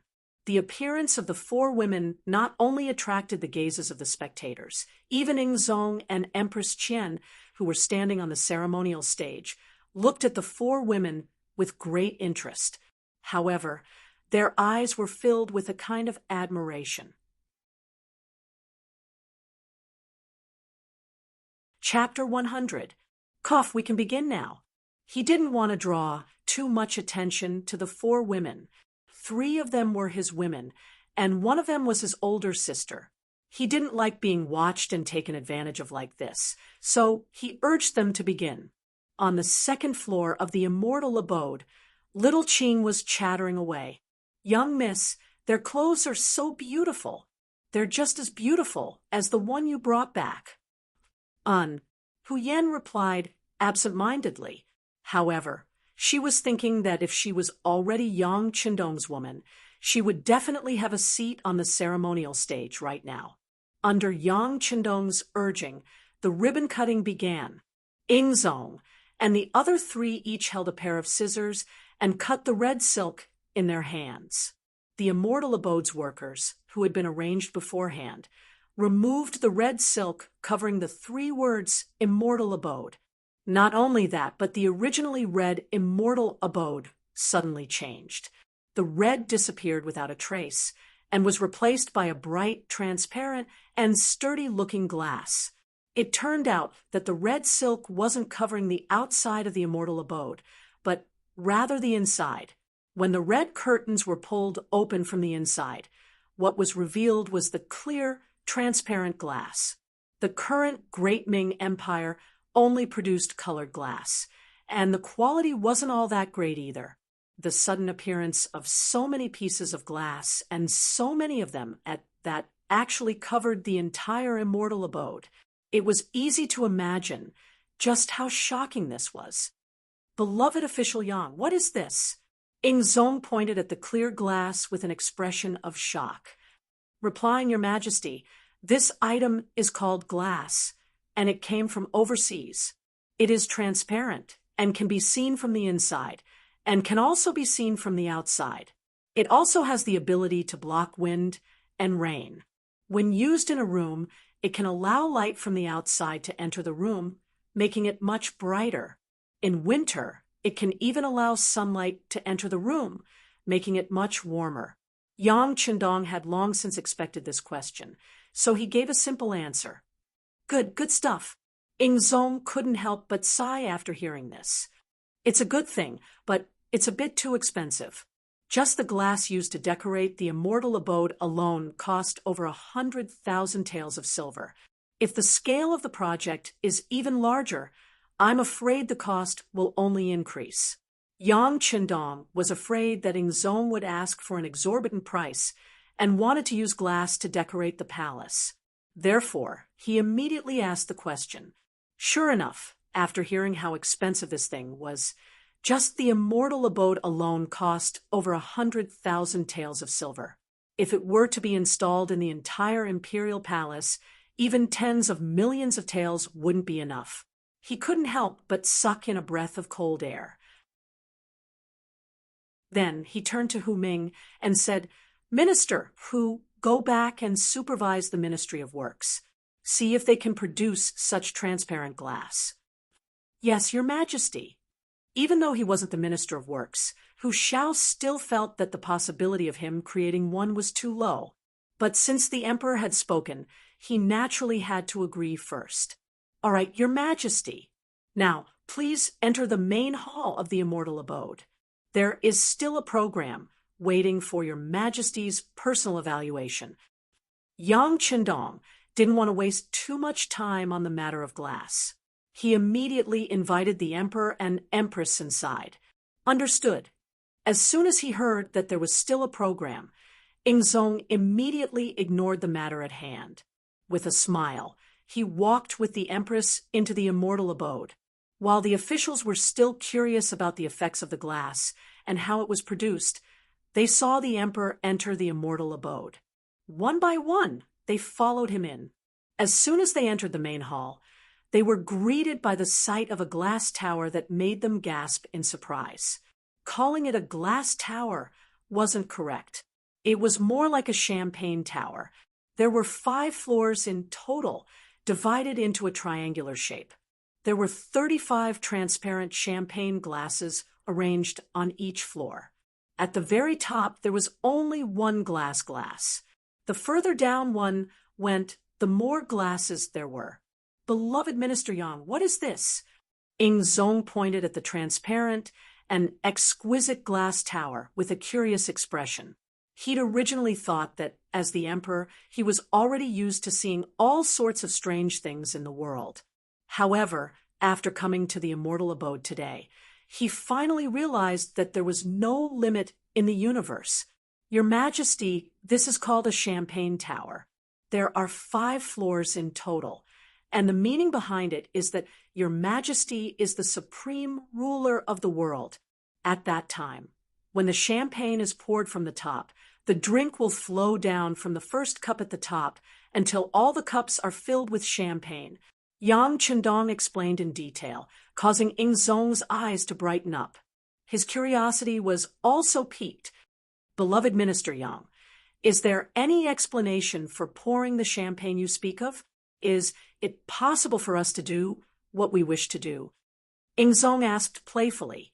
Naturally, Your Majesty is the supreme ruler of the world, so this matter should naturally be left to you. Servants, bring out the champagne. Yang Chendong laughed heartily as he waved his hand.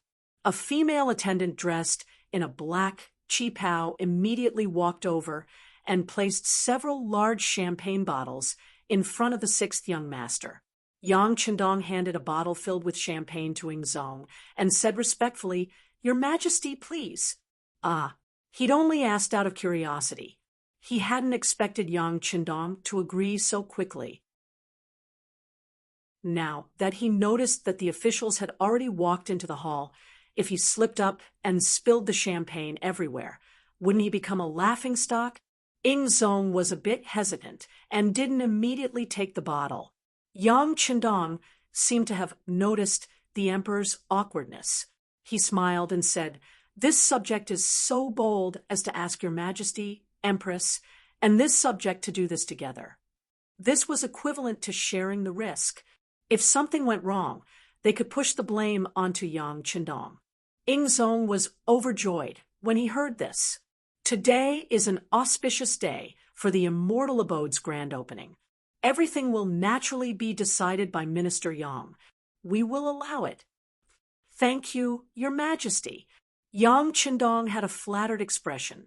Then he took 2 more champagne bottles. After the 3 of them took 1 each, they stood in 3 different directions. Then they raised the bottle and poured the champagne into the first glass on the champagne tower. Empress Qian and Ing Zong imitated Yang Chendong's actions. They also raised their champagne bottles and poured the champagne into the tower. Pure champagne immediately flowed out, releasing a fragrant aroma and covering the entire tower like flowing water.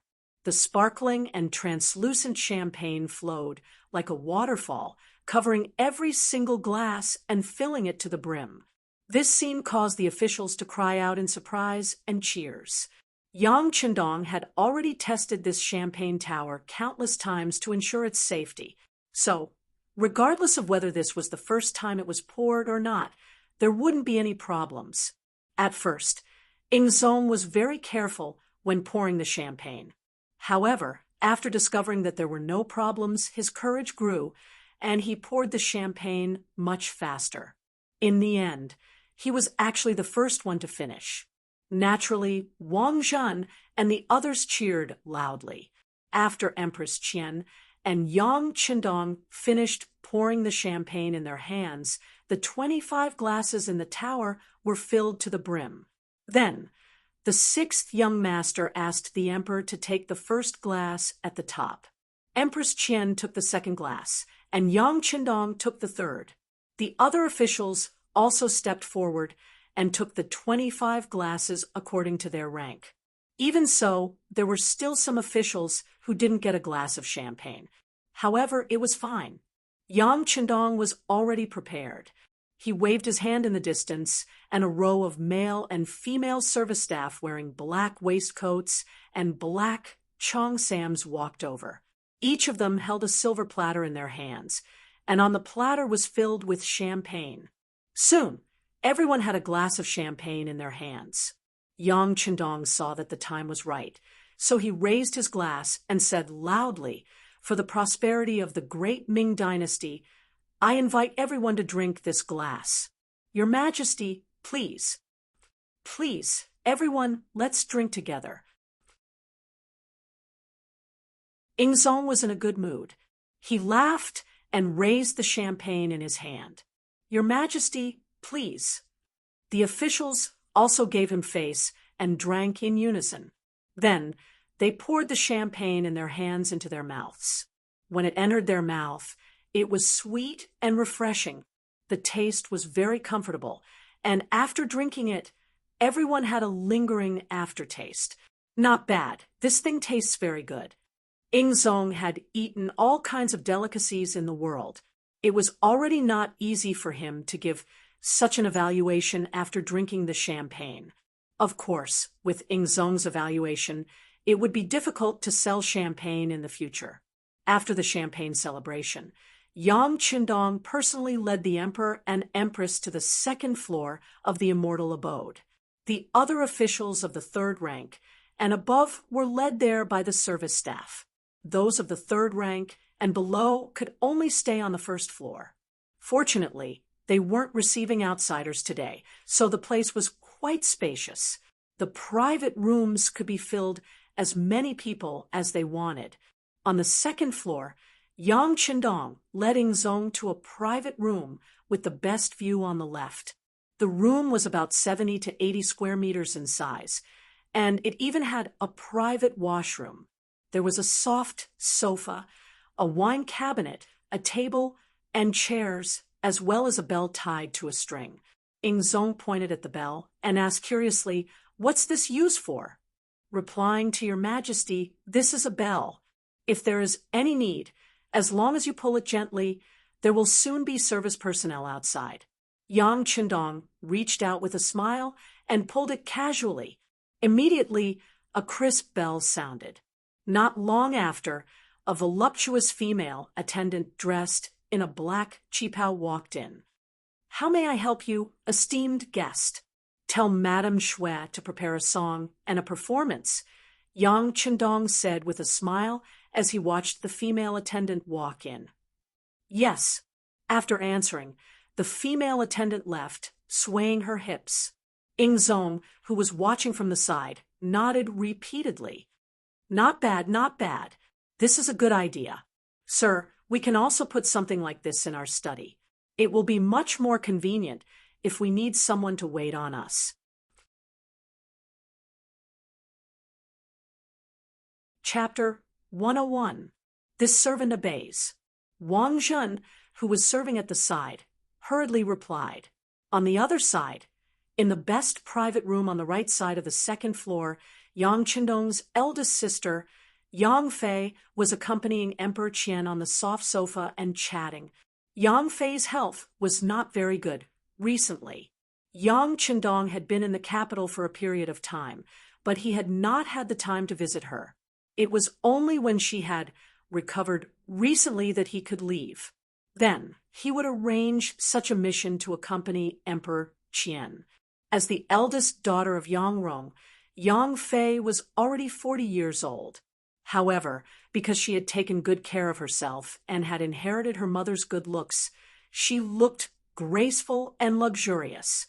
Sitting together with Emperor Qian, they could chat together.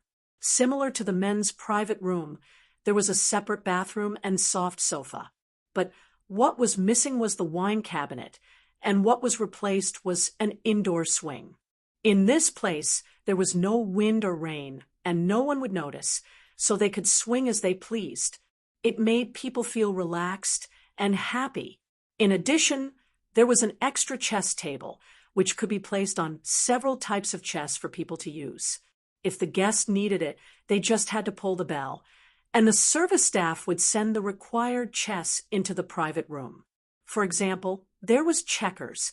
It was a type of chess that could be played by 2 to 6 people at the same time. The chessboard was hexagonal, and the chess pieces were divided into 6 colors.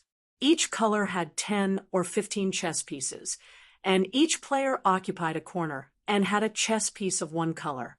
Checkers was a board game that was widely spread and suitable for all ages.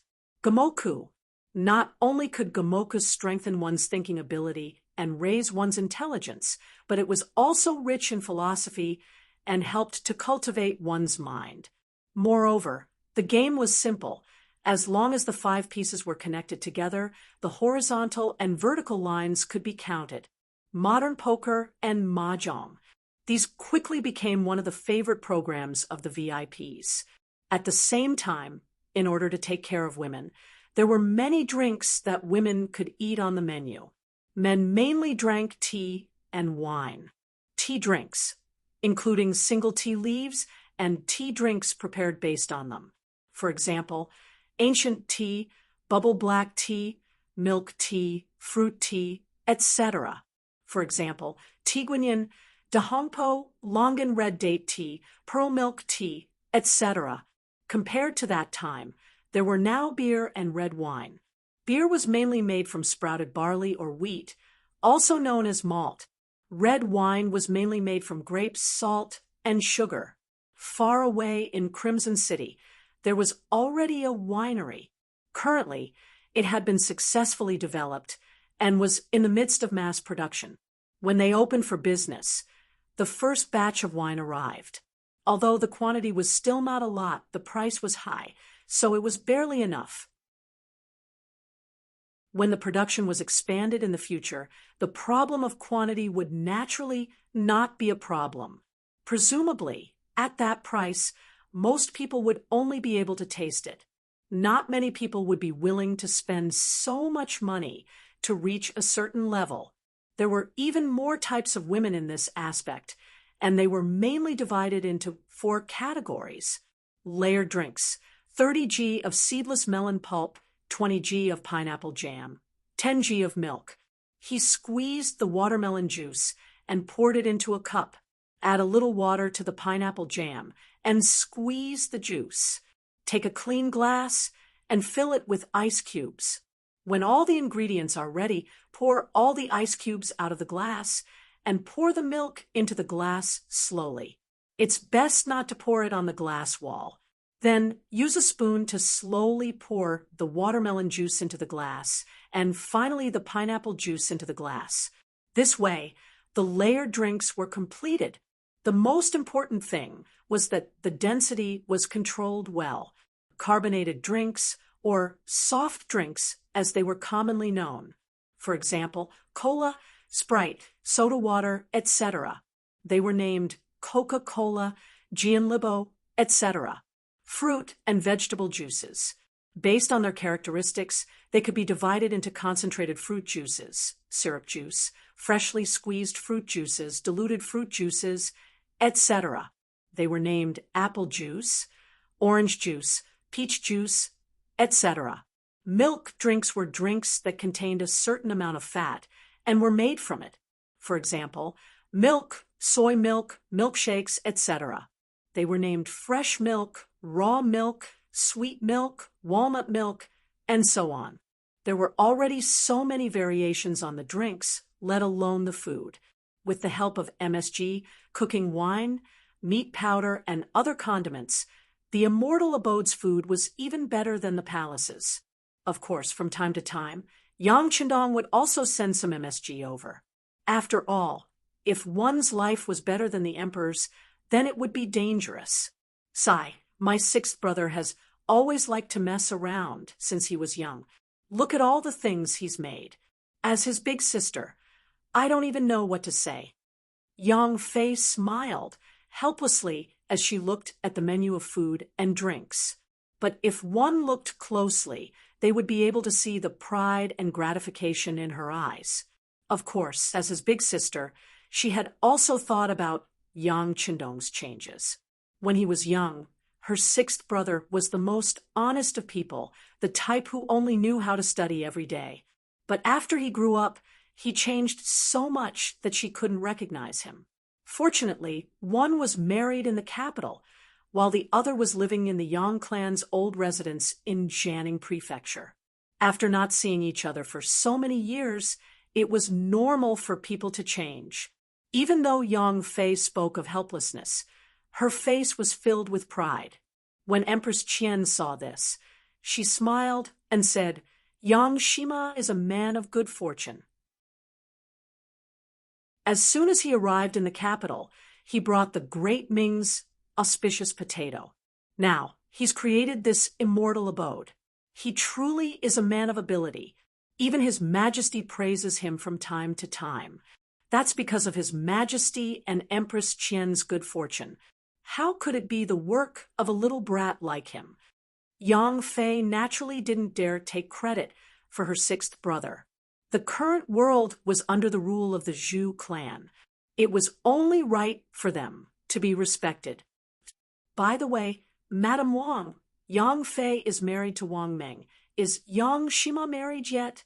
Empress Qian asked casually. Perhaps this was a common problem for women. When they gathered together, they would always gossip about others. I really didn't ask him, but I don't think so. Otherwise, he wouldn't have kept such an important matter from me, his big sister, Yang Fei said with a smile.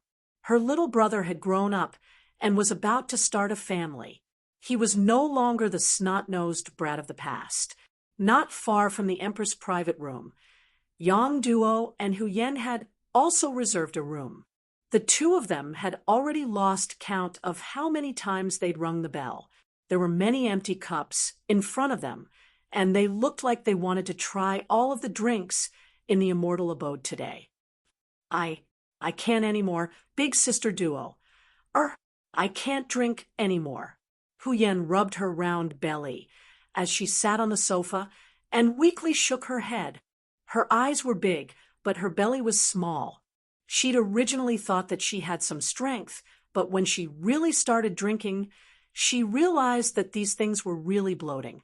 Even though there was a bathroom in the private room, she still ended up drinking until she was full.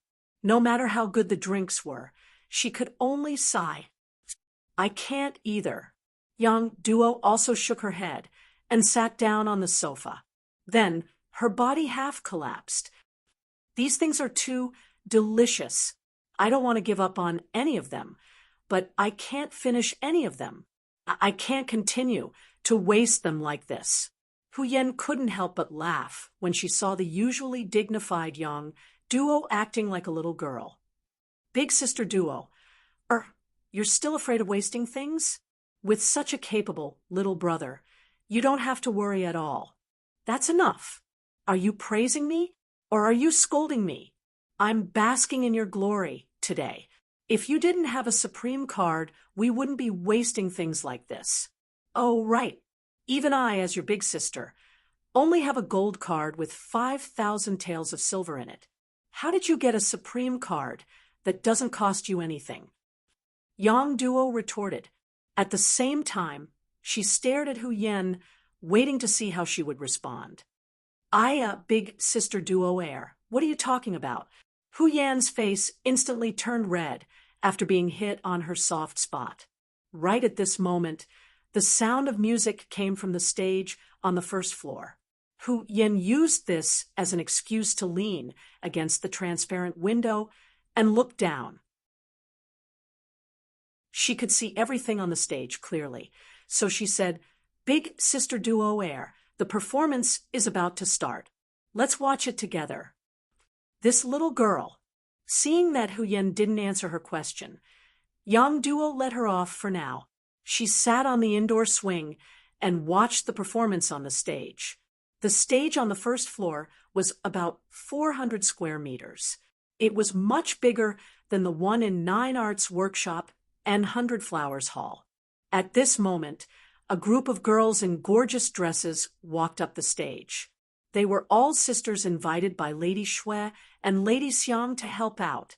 They all had a foundation in dancing. Of course, they also became talents in Yang Qindong's eyes. It wouldn't be long before they became part of the Yang manor. The girls surrounded Lady Shui, who was wearing a festive red cheongsam, as she walked up the stage. She looked like a red flower set off by the green grass. She was so beautiful and beautiful at this moment. Wow, she's so beautiful. After seeing Lady Shue's new outfit, the people upstairs and downstairs couldn't help exclaiming. Even in the private room where the emperor was, Zhu Qizhen kept nodding. He asked Wang Zhan, "Sir, is it because of this woman that Qizhen wants to kill young Shima?" Yes. Hearing this, Wang Zhan felt cold sweat trickling down his forehead. After that incident, Yang Qindong said that he wouldn't pursue the matter. Wang Zhan locked Qizhen up for a while, and then let him out. That night, his right leg was chopped off by Hu Changning, the town supervisor of the embroidered uniform guard, who was in a hurry to save someone. Because he didn't respond in time, when he came out his legs were unevenly spaced, and he walked with a slight limp, becoming a real slope. This made Xining very unhappy. He once told others that if he had the chance, he would teach Yang Qindong a lesson and make him like this to vent his anger.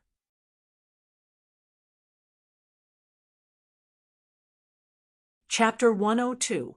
Now that His Majesty suddenly asked about this matter, Wang Zhan's heart was startled.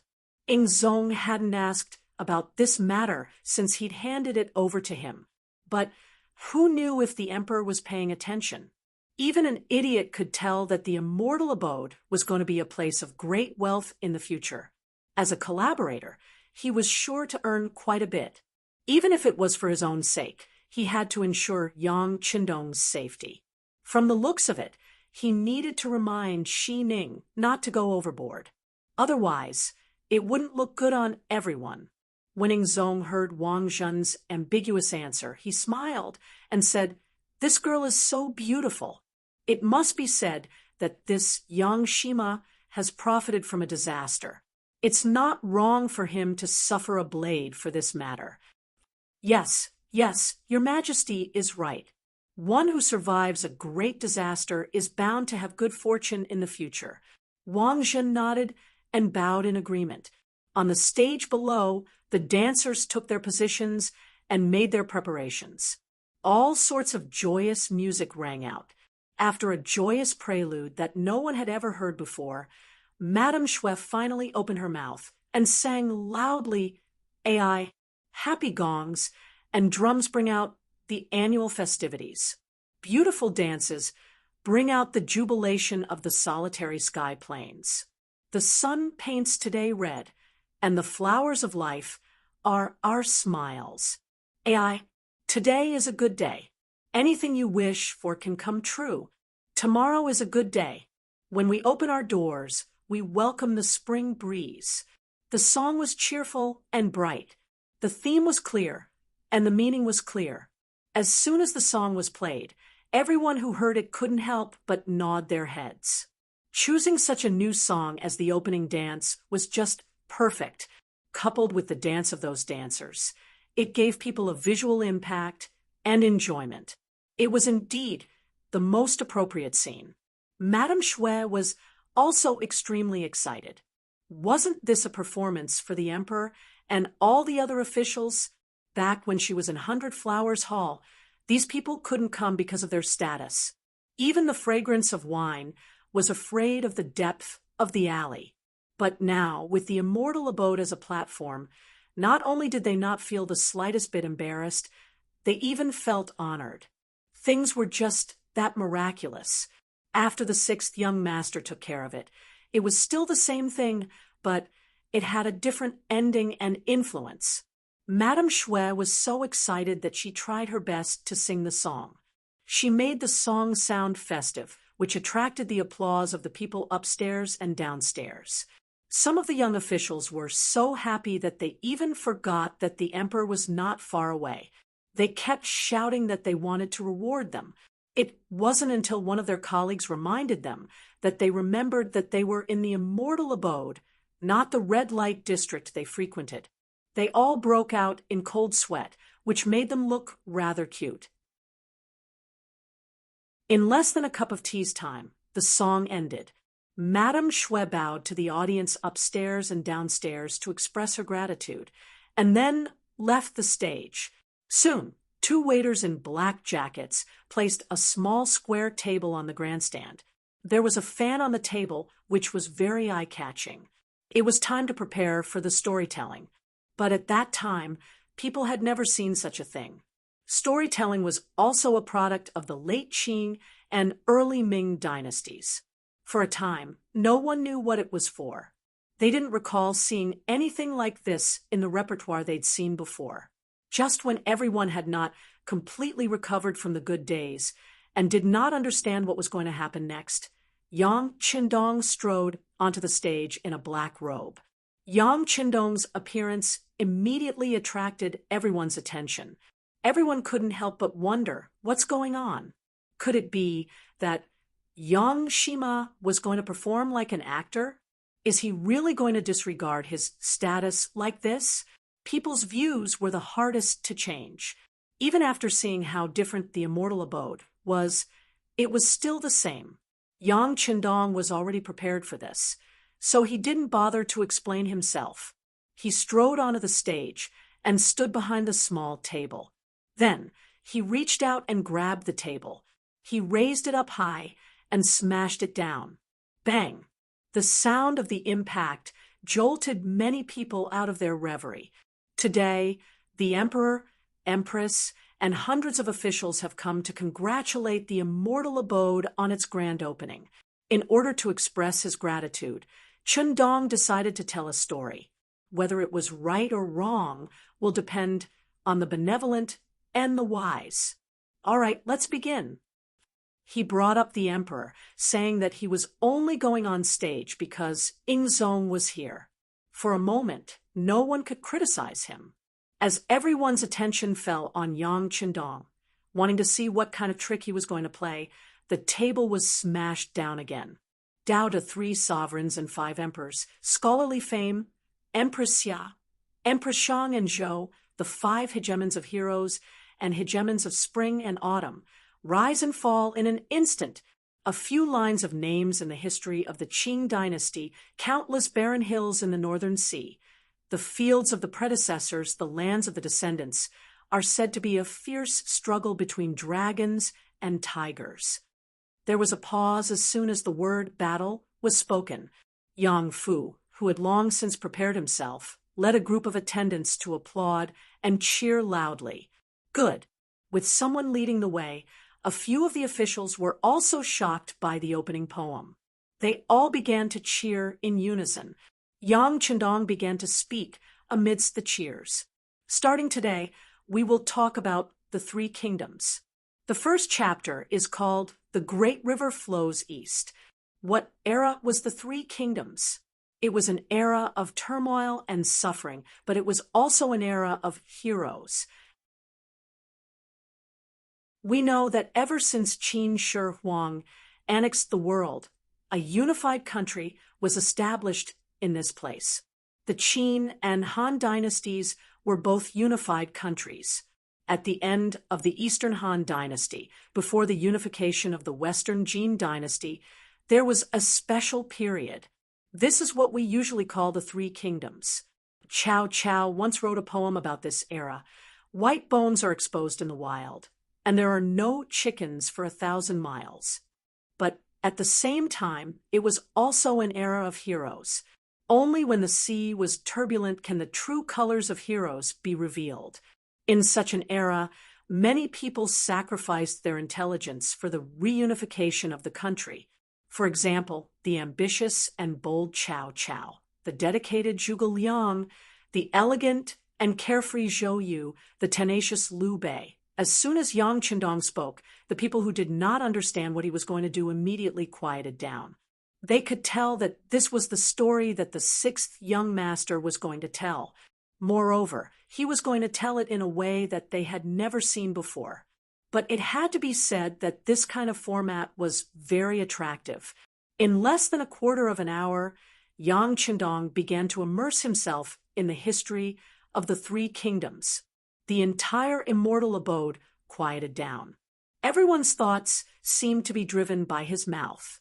Even some of the women who did not like history listened attentively. On the second floor, in the private room where Huyen was, the maid Xiaoqing could not help saying as she looked at the young lady who was staring at Yang Qindong through the glass, "Dong Shuai is so impressive.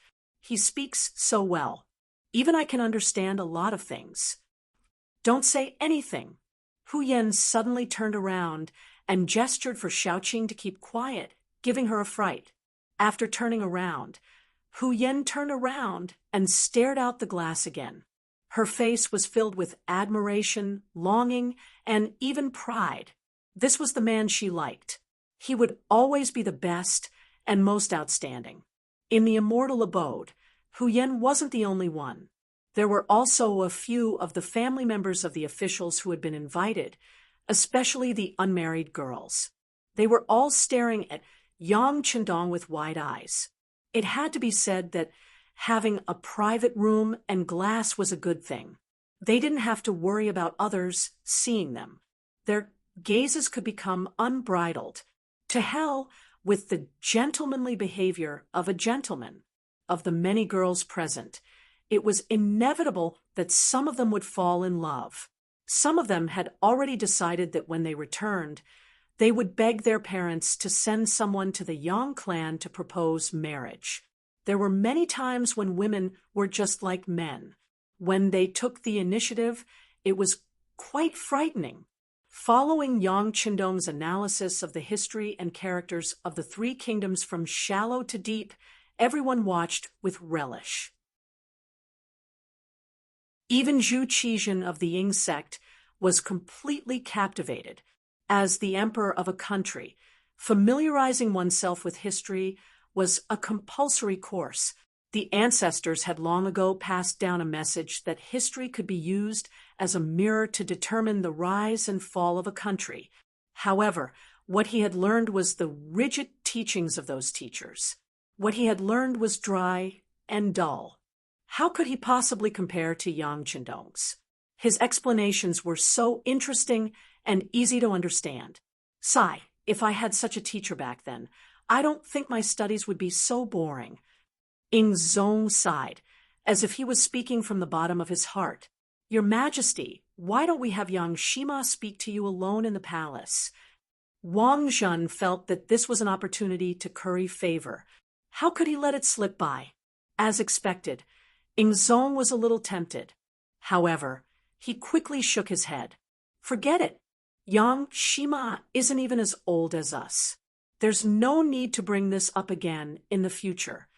Only now did Wang Zhen remember Yang Qindong's age. However, with his vast knowledge and steady temperament, it was easy to forget his age.